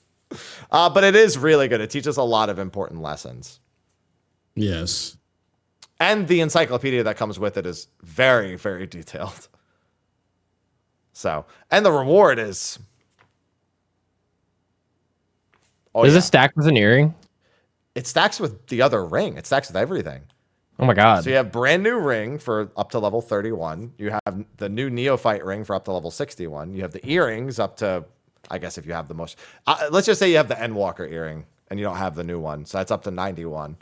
If you have either Friendship Circlet, Helm of Light, or whatever on your head, that's up to level like 20. And then you can get, I think the Tidus and Unisets have bonus XP also, don't they? Does that have a headpiece? Do you need a headpiece for those? I don't know because I don't have them. Talk about the friendship circlet? Well, there's a few different headpieces. The Friendship Circlet's the best one, but there's also like Helm of Light or the Moogle Cap. There's like a couple. There's like a couple of things, but I think the Friendship Circlet's the best one. So yeah, if you're a new player and you have only, and that's like your first job that you're leveling and you have any of that stuff, you're going to blast through the first however many levels on like every single job. And Beastmaster will probably get to use all this stuff too. Beastmaster. Yeah, not for like another year and a half, man. Yeah. It's going to be a hot minute before you see that. Is foray content 7.3? Am I remembering right? What content? Foray content, the field. Yeah. field No, ops. Crescent Island is 0.2x. Oh, Yeah. awesome! Yeah. My post-ultimate retirement arc. So that's the Yes. last one. It's the No. current one, the last one. That's your post. I'm retired until the next ultimate or savage. Ah, true. Yeah. He gets to come out of retirement. Yeah.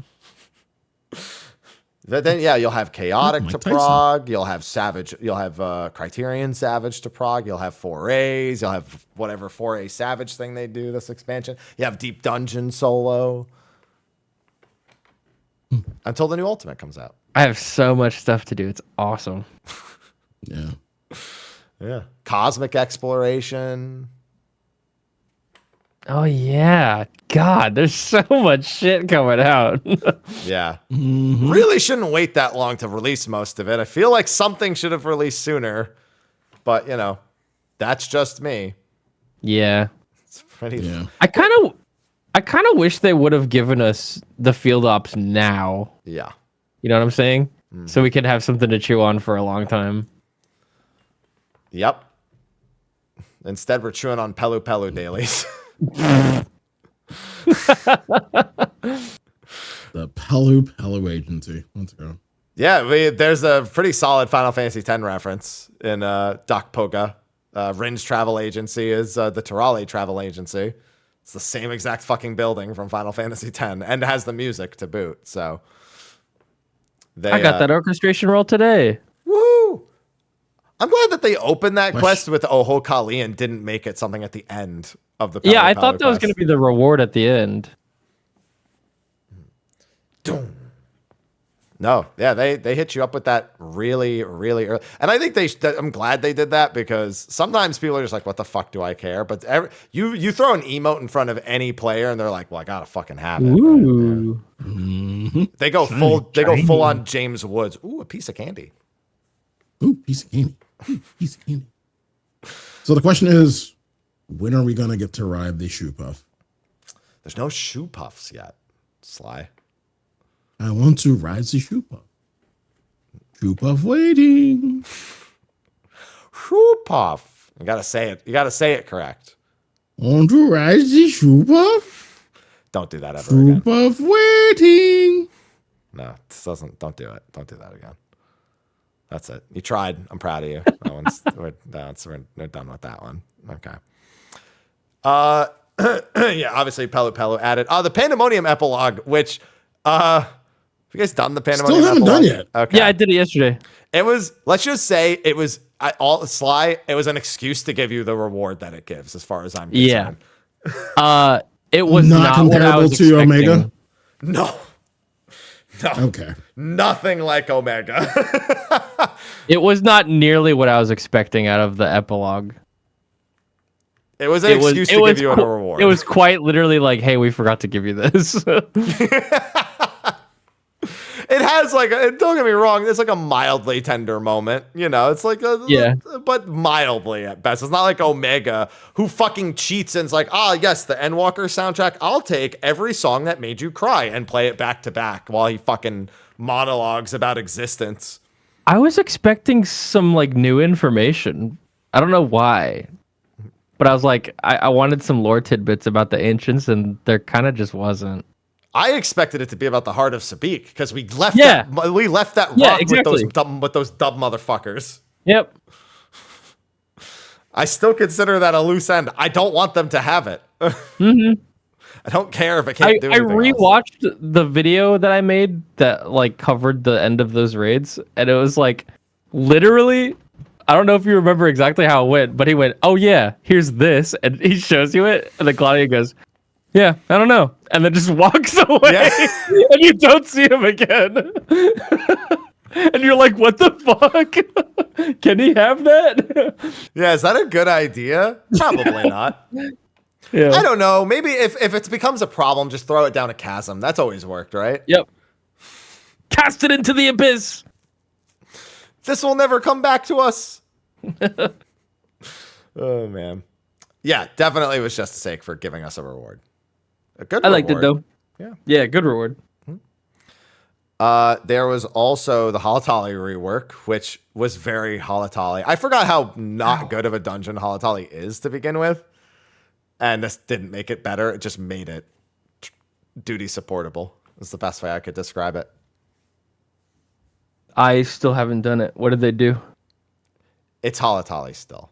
It's very much like they just took every boss and made it work for supports. It's like they didn't change boss identity very much at all. They just made it make Is sense. the stupid lightning drake still invincible for half of it? No. Okay. But Then for all that, but be glad they buffed piercing talent. oh no. God damn it.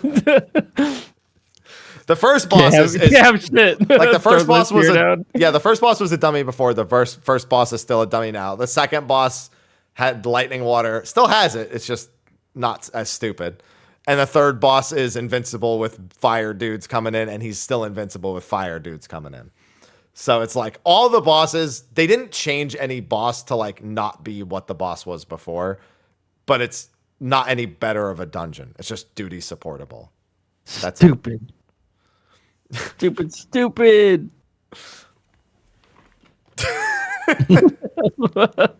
Here I go, throwing my spear again. Don't worry, Dawn Trail's been the expansion of like Piercing Talon's revival anyway. Yeah. No, like I've been Yes. saying Piercing Talon's such a bad button.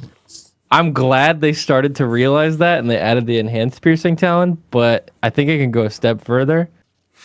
And whatever you throw the spear at, you can gap close to instantly, like FF15. Yeah, I was thinking about when you said that last time Yep. we were on. Yeah. That shit would be awesome. Speaking of which, can we talk about job changes? Because Oh yeah, do you hate it? I think I'm the only Dragoon player who really liked the changes. I mean, I kind of get why you like it, but at the same time, we fucking 4 buttons died for these sins.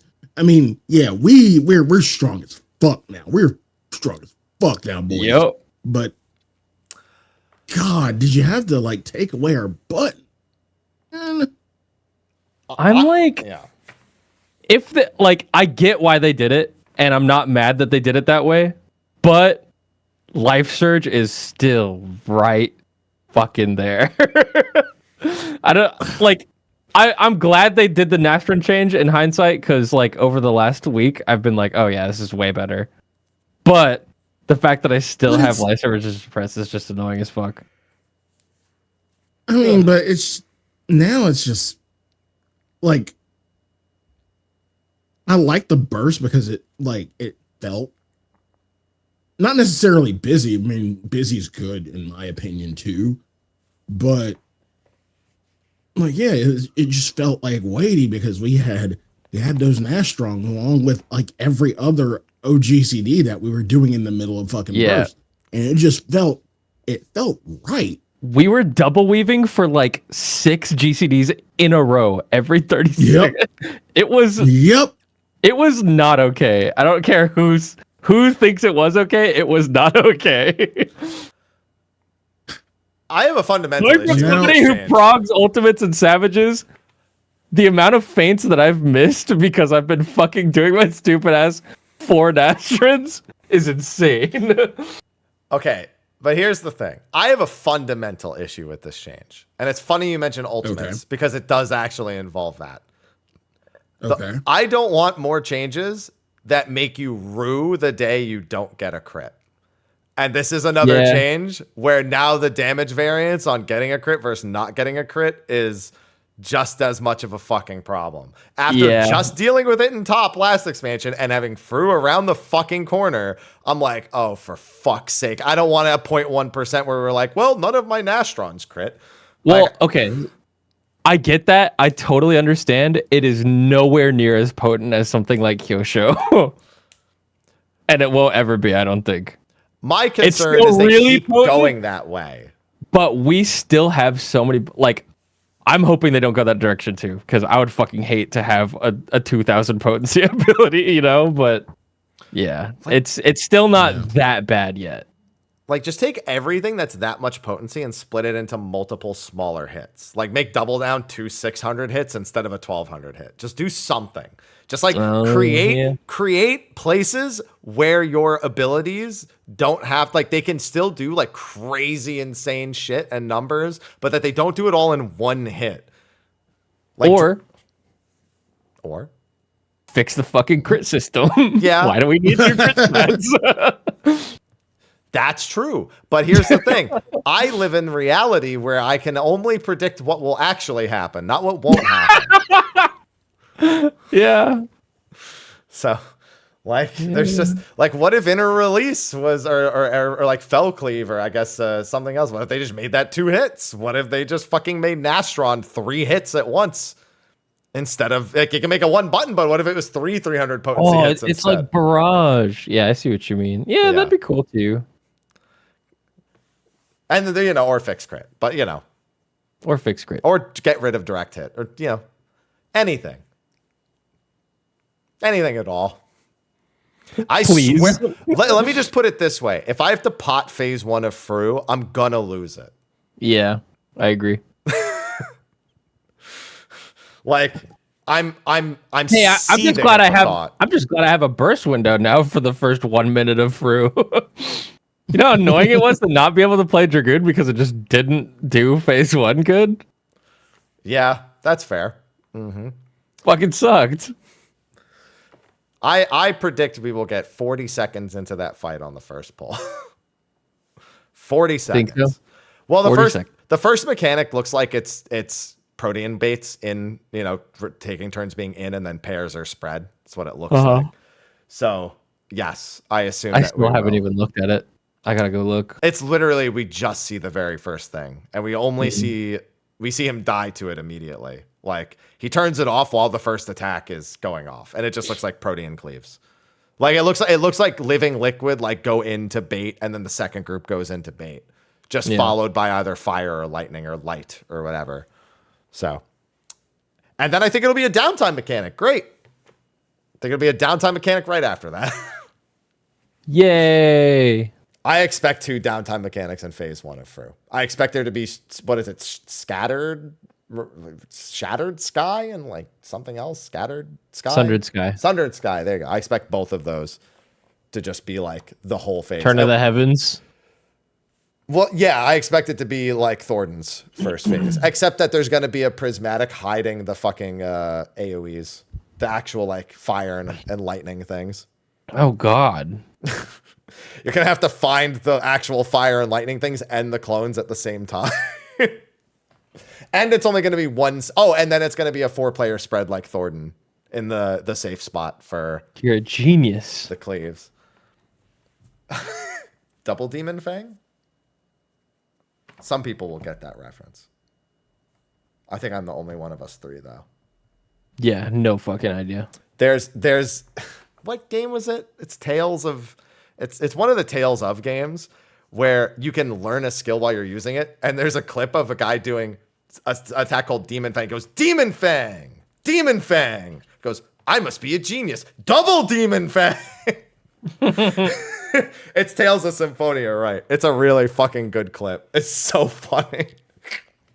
Fucking double demon fang. Oh, that's a good one. Yeah, Fru's gonna be tough. That's really the next bit, because like on top of job changes, which by the way, if we're not going to talk about much, Dragoon, obviously the one you guys are interested in. Dark Knight actually being playable for the most part, also kind of nice. People were telling me Dark Knight feels fucking invincible now, like in a good way. I'm surprised that people are saying, like, I thought TBN was still a problem. Is TBN not an issue now that you just have Carve and Spit heal and you have defensives? Like, does people not care anymore? I don't get the beef with TBN. I think it's a button that people are way too focused on, and Dark Knight has way more other good bits that, I don't know. TBN's kind of just whatever. It's there. Use it if you want. I don't fucking care. I'm just saying that's where there was so much noise about it before, and then they give Carve and Spit some healing, bump Abyssal Drain, still once a minute. You know, it's not like that's changed all that much. They give them some physical defense, and everyone's like, all right, well, I guess I forgot that problem. They didn't even just give it physical mitts. They made the previously magic only mitts also phys mitts. So like, they just got like way more versatile, I guess. Yeah, playable. Mm-hmm. There's no longer a situation like M3S where the boss raid wide is physical and the Dark Knight's just in the corner like, fuck me, I guess. The Gunbreaker's and then you realize you have Gunbreaker and Dark Knight, and the Gunbreaker looks over from the other side. I don't know, man. Reprisal. That's about it. Dark and Uwu and Ukab now. Yeah, there you go. Oh, right. Yeah. Fucking forgot about some of the physical damage. Missionary on level 66, right? Yeah. Mm-hmm. Yeah. Missionary on 66. Intervene on 66 also. Oh, it's still way too high of a level. Still way too high of a level for a gap closer, in my opinion. But sure. I'll take it. And then Fizz ranged. I'm going to probably have the Machinist have in my back pocket, most likely. Why? Just in case. I didn't even read that part. they bumped it now is probably, if you really need to like kill a phase or like there's some sort of stress about killing a phase, it will probably be the thing you swap to, as long as there's enough. If there's no 2-target phase. Yo, they they made it so auto crossbow is only a gain on 6 now. What the fuck? Well, because they buffed the single target again. Yeah. So by default, I had a moment at the beginning of Dawn Trail where I was leveling Machinist. I was like, man, Machinist is so fun right now. I love this job, blah, blah, blah. Someone was like, so, when do you use auto crossbow? And I was like, oh, when you're in like a group of mobs in like a dungeon pool. And they're like, did you see what they did to checkmate and double check or whatever? And I was like, what? No, like the Gauss Rod Ricochet? What is it that I hovered over it and saw both of them were AoE? And I was like, oh. Yep. Yeah. That small little adjustment just absolutely fucking murdered auto crossbow. Yep. So sad. Even if, honestly, even on 6+ targets, I still don't think I would use it. Why would I want to do that? I'm looking at Flamethrower and Auto Crossbow like they were already removed from the game, because I removed them from the game. So, Machinist still is not a problem. But on a single target phase, I would probably still want to have it, just in case, because Dismantle's still really good, and their single target damage just got buffed. So, and if you remember the phase 3 damage check and how 1 minute bursts were like insanely important for beating that? Yeah. Mm-hmm. Well, P4 for top. Yeah, no, I know which phase you're talking about. Yeah. Situation like that comes around, it's definitely a Machinist single, just saying. Yeah. As long as there's no two, like if like DSR has like does double damage phases frequently, so it kind of it becomes like an only we can beat, because like you look at meteors, you look at double dragons itself, you look at the eyes, and you're just like, Bard and Dancer are looking pretty nice right now, and that'll probably still be the case. I think it's all the exact same scenarios, just Machinist stands out if there's a bunch of single target phases. And the Dismantle gets a lot of mileage, which it always does. In the last phase in an ultimate, Dismantle's always high value. So I got to keep it in my back pocket. What else was there? Oh, there's PvP. I was furious about the PvP stuff. Why? Because there's no fucking changelog. They just updated it all and said, figure it out. I was like, Wait, fuck? Really? Yeah, there's no fucking like actual changelog on the job guide. They just said, go fucking figure it out. I played a Frontlines match today, and I was playing Dragoon, and I went, "What the fuck? They added this? What the fuck? Why do I have Starcross?" It's kind of awesome. No, like what they did's pretty cool. Like Bard has like an AoE mana drain on it, which is insane. Red Mage is an entire, like they made a lot of really cool changes, but I have no one to fucking read through your job guide and have to fucking figure it all out myself. I had a change log somewhere. Like we removed this. For real didn't put like anything in the patch notes about it. Only like the HP changing for like rival wings and front, like those changes they outlined, but the actual job updates, there's no change log whatsoever. Why?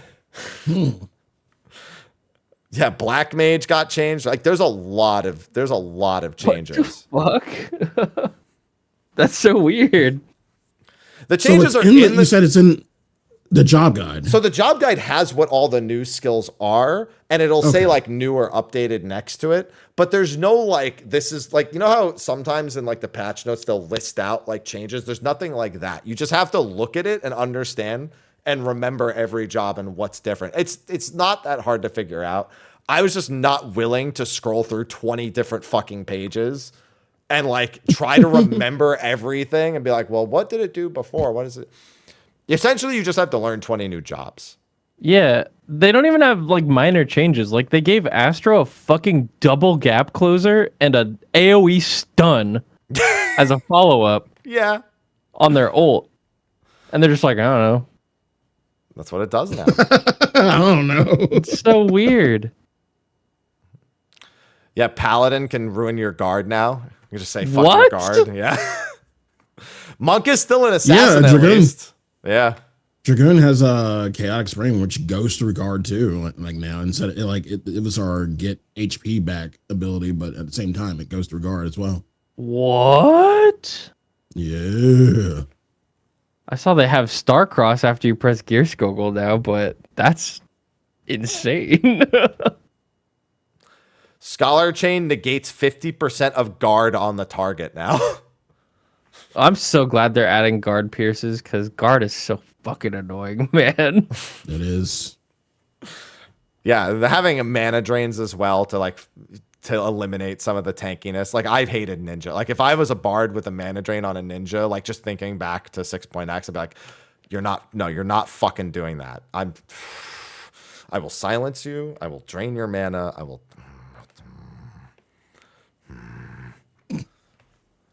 hate ninjas. I hated ninjas in PvP. Reaper's AoE X. Yeah, it's literally like completely different. All the PvP stuff is completely I'm gonna have to go read all of them. Yeah. And a lot of the stuff is really cool. Yeah, it's really cool stuff too. Die. So, but I've actually heard a lot of, I don't know if it's just like not getting used to it, but I've spoken to a few longtime PvPers and they're not like crazy about like the actual function of the new stuff, like how it actually plays in terms of interactions. I think a lot of that is the guard pierce. Some of that is like their favorite jobs changing, which is always going to be a problem, like their favorite PvP jobs changing. So there's also bugs. There's other problems with it right now as well. Classic. There were no bugs in Midas. Sorry, that's a boomer. That's a boomer reference. I apologize. So old. So old. I know. I'm not the oldest one here, though, but yeah, mentally, I'm pretty old. Hi. Sly's like, yeah, my favorite hobby is barbecuing. That's how you know I'm. Yeah. Yeah. My new guilty pleasure is having bourbon and watching Yellowstone. Yep. Don't get me wrong, Yellowstone is fucking goated. It is fucking goated as a show. Hearing it awesome. It is so good. However, when you say that, I go, yep, he's old. And then I know there's probably like some other small things in there. Like, I mean, there's other features, but I don't know if the quality of life stuff, I don't know how important it is to go over in terms of like patch impressions. Cause that stuff is always like good to have, like the interior housing updates and like. Let me pull up my sticky notes for the stuff that I wanted to talk about, or not talk about, but do on patch day. Maybe I closed it. actually make a portrait and keep it updated now that it's like doable. Oh my gosh, that's great. Yeah. Oh, Yes.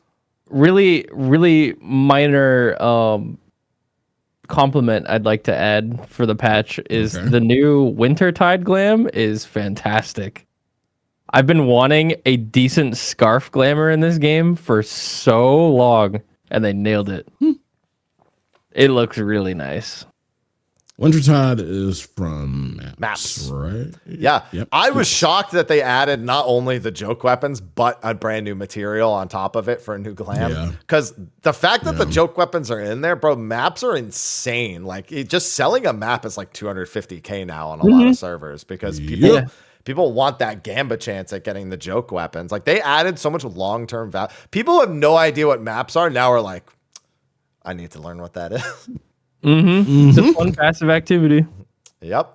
A lot of people I know went straight to MGP, saw the face wear, maybe the Mahjong voices, the shake drink emote is over in MGP. But then they were like, where the fuck are the joke weapons? And slowly but surely it came to fruition. Maps. Yeah. Map, baby. Yeah. Day 2, I sold a weapon coffer for 36 mil. What? Nice. Yeah, no, they're So they're worth a just lot. think if you get card sharks on a joke weapon. I would be fucking frightened. I'm not gonna card shark the fucking. I'm running. I would. I 100% would. I'd risk it for the biscuit. I would risk it if I got like a 1. I would risk the like equal 1. Like, you know, when you go, oh, that's the easy high, and then you get a fucking 1, and then it re-rolls to 5, and you're like, oh, someone got 4 weapons off card sharks today. yeah, it can happen, Sly. It doesn't mean I have to. People hit the fucking lottery like once a week. It doesn't mean I'm gonna win it. I take the gamba every time. I don't even think. I just hit it every time until it either goes away or I have 9. Yeah, I have one of my community members who I run maps with. Every time they get it, he's like, nope, fuck this shit. And just go to the door. I'm like, damn. And I know because every time, like he's just hated it. He hates card sharks. He hates it. See, chat got my situation. I got low value gamblers yesterday twice in a row. They were a 3, so I went high, and it rolled a 1 both times. The low value gamble I had, I went all the way through.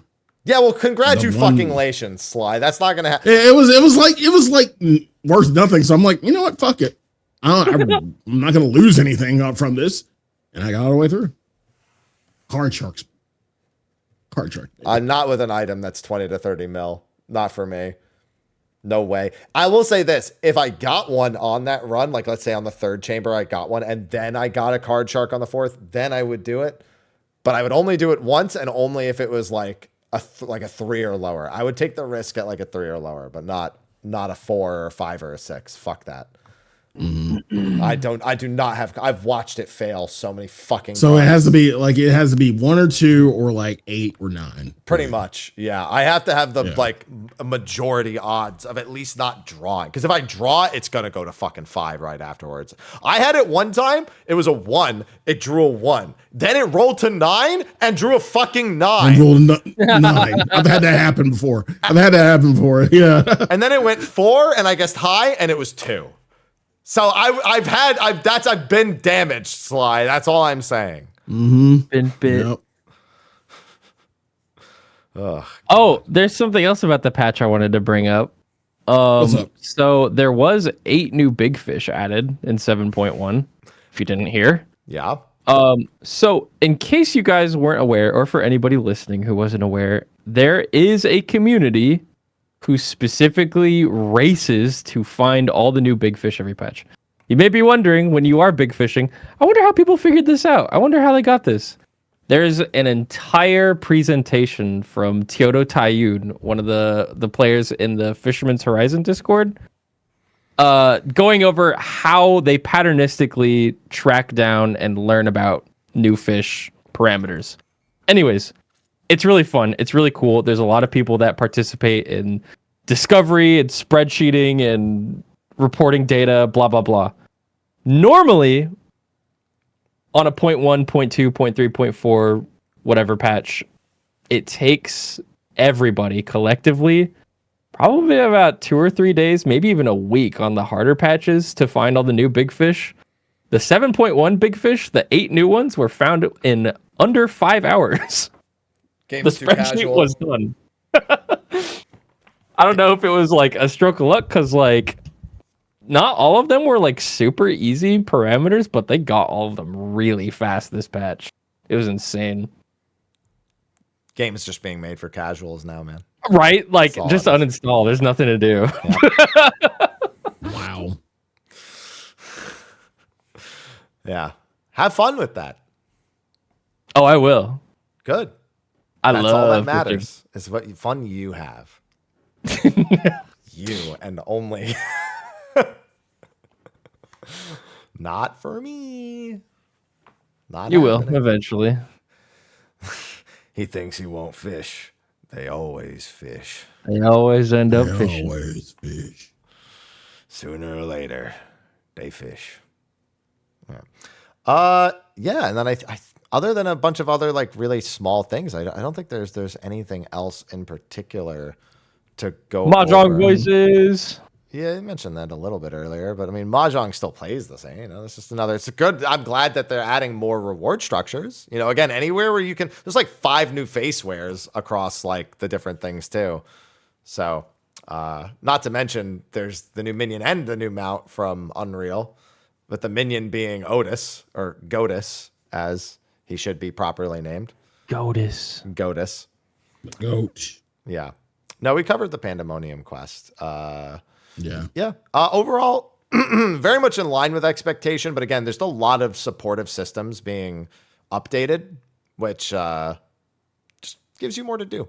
If you're someone who just, for anyone who it can appeal to, it's always going to be a good thing. And it was more than I expected, at the very least. And we're not done. Because Thanksgiving's 11 days away. I'm sorry. Thanksgiving is 13 days away. But the real Thanksgiving is 11 days away. Mm-hmm. You ready? Ultimate's around the corner. Yeah, I'm as ready as I'll ever be. I don't ever think I'm not ready. At the very least, I just I'm a fizz range, man. I just show up. True, man. I'm just like I'm here, and I will press Troubadour. And you will stop. Literally, nobody talks to me in Ultimate until the last phase when like Troubadour really needs to be timed for the mid checks. It's nice because as a fizz range, you don't have any overlapping mitts, so you can just press your shit whenever, and most of the time it'll be fine for the rest of the rest of the prog. You have no idea. I'm like a dog who is adopted. Whenever somebody goes, "Hey Haps, is your Troubadour there?" You're like, my turn. I'm here. I'm playing. Literally. Meanwhile, me and Jin are overlap of Feint once, and everyone's like, "We need to talk about our mid plans, guys. This is just ridiculous."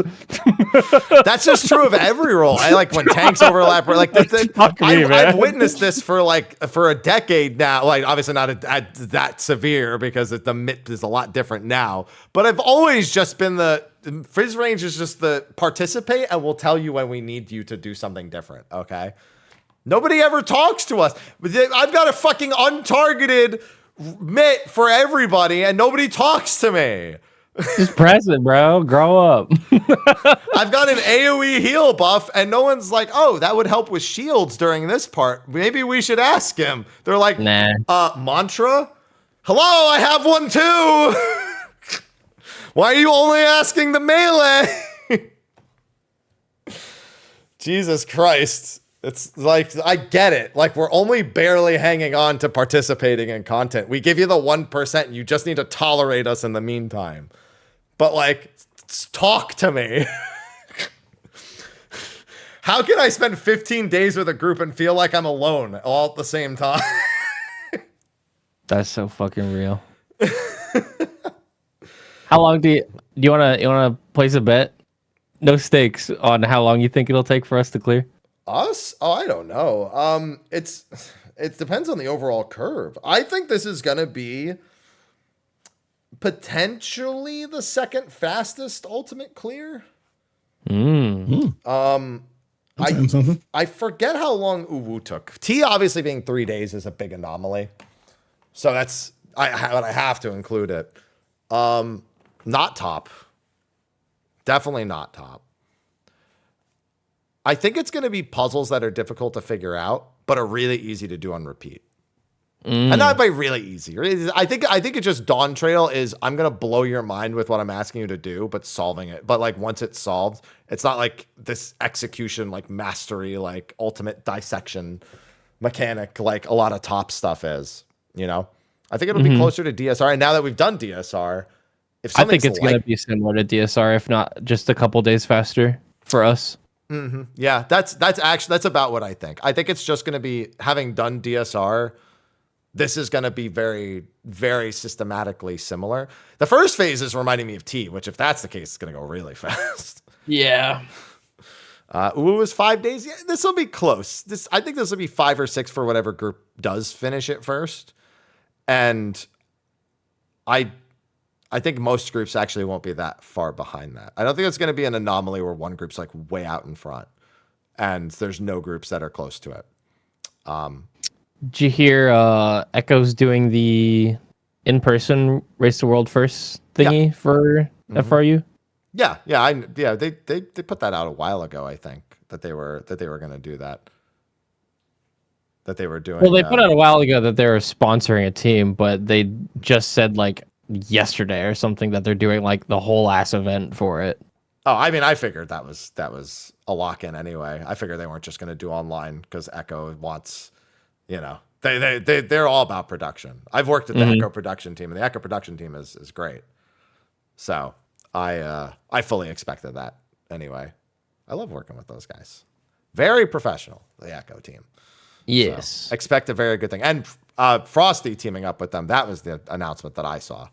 Right. Yeah, that's specifically what I was referring to. The Mog Talk collab thing. Yeah. Which makes sense. Frosty's been so busy since his new job. He's not had time for like anything content creation wise. So makes sense that he could just put some time aside for this, and that'll be the extent of it. But yeah, so there's that. And then I have to figure out what the fuck I'm doing for Chaotic, because I don't know anyone who's going to be around anymore. And I plan on doing it Christmas Eve. Yeah, there's a solid chance I'm not home. I really want to. I think what I'm going to try to do is set up a week after group, and we all promise not to watch anything till we do it. Because normally that's something I think would be unheard of, but with how many people are raiders and are not going to be available on Christmas, I think I could swing it. Out of the people who agree to do that, how many of them will actually not do it? That's the real question. I don't know. Because that's the thing. It's curious. Like, Raider could be like, oh, yeah, I definitely want to do it blind. But, like, they also, like, as soon as it's out, they're like, must watch clip. They're fucking shaking. Like, Twitter Doge guy posted clip. My family's not that important. I see them all the time. I know what it's like. I know that FOMO of like, I should be doing it right now. So yeah, we'll see how that plan of yours goes. Maybe they'll just be quiet. You'll know. You know, it's a funny thing. You'll know as soon as everyone sees it, and the one guy like steps off to the side while the mechanic is going off. Yep. You're like, that's the motherfucker right there. I've been that guy before. Been like, Haps isn't blind, but the rest of us are, and I'm just like, as not suspiciously as possible. Let me just walk over. Maybe I'm just bored. I'm fizz ranged, right? I can run all over the place. You know, I'm just bored. I'm just gonna go stand over here. It's perfect. And then we also have like role quests and a bunch of other stuff. And then we have to wait till end of March / early April. But we have Monster Hunter in between then, so it's fine. Yay! Oh man, I didn't even play the beta. I'm staying that blind. Wow, that's dedication.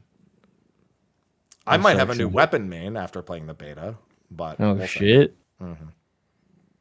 It depends though, because there was just something that was off about the beta that made me want to try a different weapon and like the other weapon more. People who have already played it probably know what I'm referring to. There's one big thing that affected quite a lot of weapons that left some people being like, huh, I didn't like that. I didn't like that as much as I did in World. Interesting. Oh, God, Xenoblade X. All right, to be fair, Sly, are you going to play? Xenoblade X is your game. It's literally a giant mech game.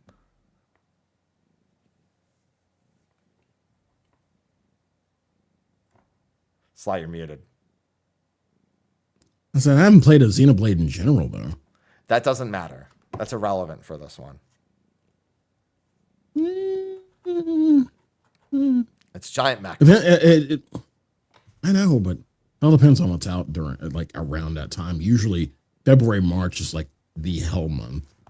February. I mean, end of February is Monster Hunter. So right, that's what I'm saying. So, like, a lot of shit's gonna probably come out within that window to compete. It's all right. You'll find a way. I believe. I usually do. Ugh, Ivy, over here. Sorry, she's addicted. All right, but with that, I think we're good to wrap this up. I think we're good. I think we've discussed everything that we needed to. Next week might do a little bit of an ultimate kind of prediction / prep. We always like to kind of go over what groups are thinking of and doing ahead of time going into this kind of stuff. So that's probably the show we're looking at next week. And then we will not have a show the week after. Not unless Ultimate is done by Thanksgiving will we have a show. No shot, bro. No, I'm telling you, man, this one's going to be easy. We're just going to fucking blast through it. Listen. There's no way our group does it in 3 days, man. No, come on. It's going to be easy. Come on. This is going to be just win. Yeah, okay. Yeah. No, I believe you now. Yeah. Here, listen, I'll come up with a bunch of strats. We'll name them after me, and then we'll just clear it. It'll be fine. Oh, in that case, yeah, absolutely. I do think it's going to go pretty quick. I think it'll be quicker than even our predictions. I think for everyone. I just don't think this one's going to take that long. And no, it's not because I think we're going to clear it with a minute to fucking spare like Savage. I don't think that's going to happen again. Less than an hour clear. Easy. Just beat it in one pull. Ivy, Jesus Christ, this cat. Look at her. Kitty. Over here. There we go. Don't you dare say 3 weeks later. Wake up. Day 15. Anyway, thanks for watching, everyone. Now that I've got that thought in my head. Whoops, thanks for joining. And thanks for joining last minute, because I did just ask you yesterday. I meant to ask like Tuesday and then brain. I'm always around. Just let me know. Happy to be here. No, I'm happy. But anyway. Right. Right, yeah. Yeah. My bad. Whoops. Yeah. Mm-hmm. Why don't you tell everyone? I had to give him one. Okay. Yeah. I only went for one this time. I only went for one, to be fair. The word happy was never used this entire show until Proud of you. Proud of you. Yeah. Thanks. So why don't you tell everyone what other than Ultimate, what you've been doing, what you're going to be doing over the holiday season, if you have any special plans, the good stuff. Who, me? Yeah, you. Oh. Yeah, you. Yeah, it's the shout out portion where you go, hey, I'm Whoops. Also I just known forgot as I was a streamer for a second. Inuchi Umeda. Oh my God. Yep, that's me. I'm kind of just taking it easy in between Ultimate. I just got done playing a month of Minecraft, so that was the time. I'll just be filling my time with Final Fantasy, Brighter Shores, maybe a couple smaller games until then. But yeah, I'll just be streaming and chilling. Cool. Terrible shout out for yourself, but cool. I don't really care.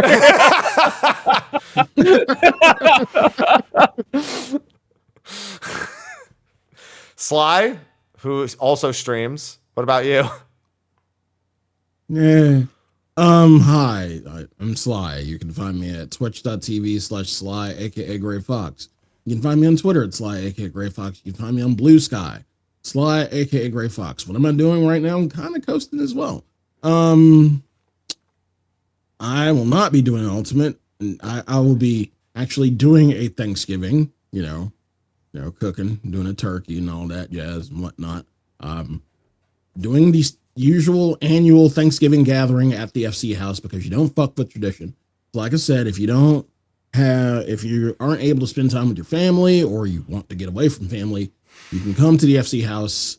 We're always there for you. Other than that, just streaming every Friday, do my bourbon content. So it is Friday. So I'll be on 14 for a little bit. After that, I'll be doing a bourbon tasting. Got 4 today. 4. Plus I had to do a bourbon lottery or draft because the bourbon lottery is coming up and they force us to like rank bourbons. That's how I got one of the bourbons that I took to media tour. Was this little bourbon lottery that they had. Sly just fucking pulling bottles down into the lobby of the hotel. Yep. I do remember seeing that. Yeah. My man had his shoes kicked off and everything. He was doing. It was living. Yeah, I was relaxed. Like, I just brought my bottle of four roses down there, and I was just chilling. So tonight I'm gonna do a bourbon tasting discussion and then do a bourbon draft, which will be interesting. So you are more than welcome to come and check out my old man content. Yeah, that really is also the definition of old man content. I got my smoker and my bourbon draft. Thanks for making me feel young, Sly. Until I start talking about You're 11 welcome. again. You're welcome. That usually undoes it. Yeah. And Happy, what about you? What are you up to? I'm up to a lot of things. Not all of them I can talk about, unfortunately. But there's been a lot. There's been a lot happening behind the scenes. So I promise there will be a handful of things coming people's way over the next several months that are currently in the works. So excuse me if I'm occasionally a little more tired than usual. Other than that, I'm playing through Dragon Quest III HD 2D Remake right now. I got to beat through that before I do the MSQ because I really want to make sure that I get through Dragon Quest. And December has Fantasian. It's got PoE 2's early access as well, both of which are early in December. So the predictions of a quick ultimate are also wishful thinkings. So I could get to those things when they actually fucking come out. I think it's the 5th for Fantasian and the 6th for PoE 2 of December, which is like a Thursday and a Friday. Like that's like 9-10 days or 8-9. Yeah, that's like 9-10 days after Ultimate comes out. So there's a chance. Just, maybe. And then, God, there's so much happening across December and January in terms of other game releases. I can't even think of it all right now. And then 14. Whenever I got weekly stuff to do. I got the Alliance raid. I got Unreals. I got custom deliveries because I want my orange script mounts. And I've got lots of big fish to catch. I have no big fish to catch. 0 out of 0 big fish to catch, thankfully. And that's what I got going on. Yeah, 9-day ultimate clear, easy. I don't think no chance that doesn't happen. Smile. I was actually predicting 10, so No, 9. 8 even. Damn. That'd be nice though. If we do week 1, that'd be great. Well, 8 would be the Tuesday of the beginning of week 2. But I know what you mean. It's basically 1 week. Yeah. Yeah. We'll just chop off a day. I have faith. I think this one. I don't think this one's going to be that crazy. I don't think it is. I don't know why. I just don't think it will be. Maybe I'm just coping with the fact that it will be, or trying to cope with the fact that our anuses are about to be sundered. Sundered sky. There you go. Sundered sky, baby. Yeah, sundered anus. Perfect. Sundered ass. Yeah. My turn. Whore! Whore! Now I want hibachi. You're not going anywhere. Day 15. He better not yell that at me or I'm going to be fucking furious. All right. But anyway, that's going to be a wrap. We're going to go into a short post show. Thanks, everyone, for watching. Thanks to our sponsors over on Patreon for supporting. And we'll see you next week for a brief show about Ultimate before I disappear for at least 1 week of State of the Realm. So one more show next week and then definitely not the week after. So thanks, everyone, for hanging out. We will see you next time. And thanks again, Whoops, for taking the time to join us. No problem. Thanks for inviting me. Yeah, and until next time, bye-bye. Bye. See you soon.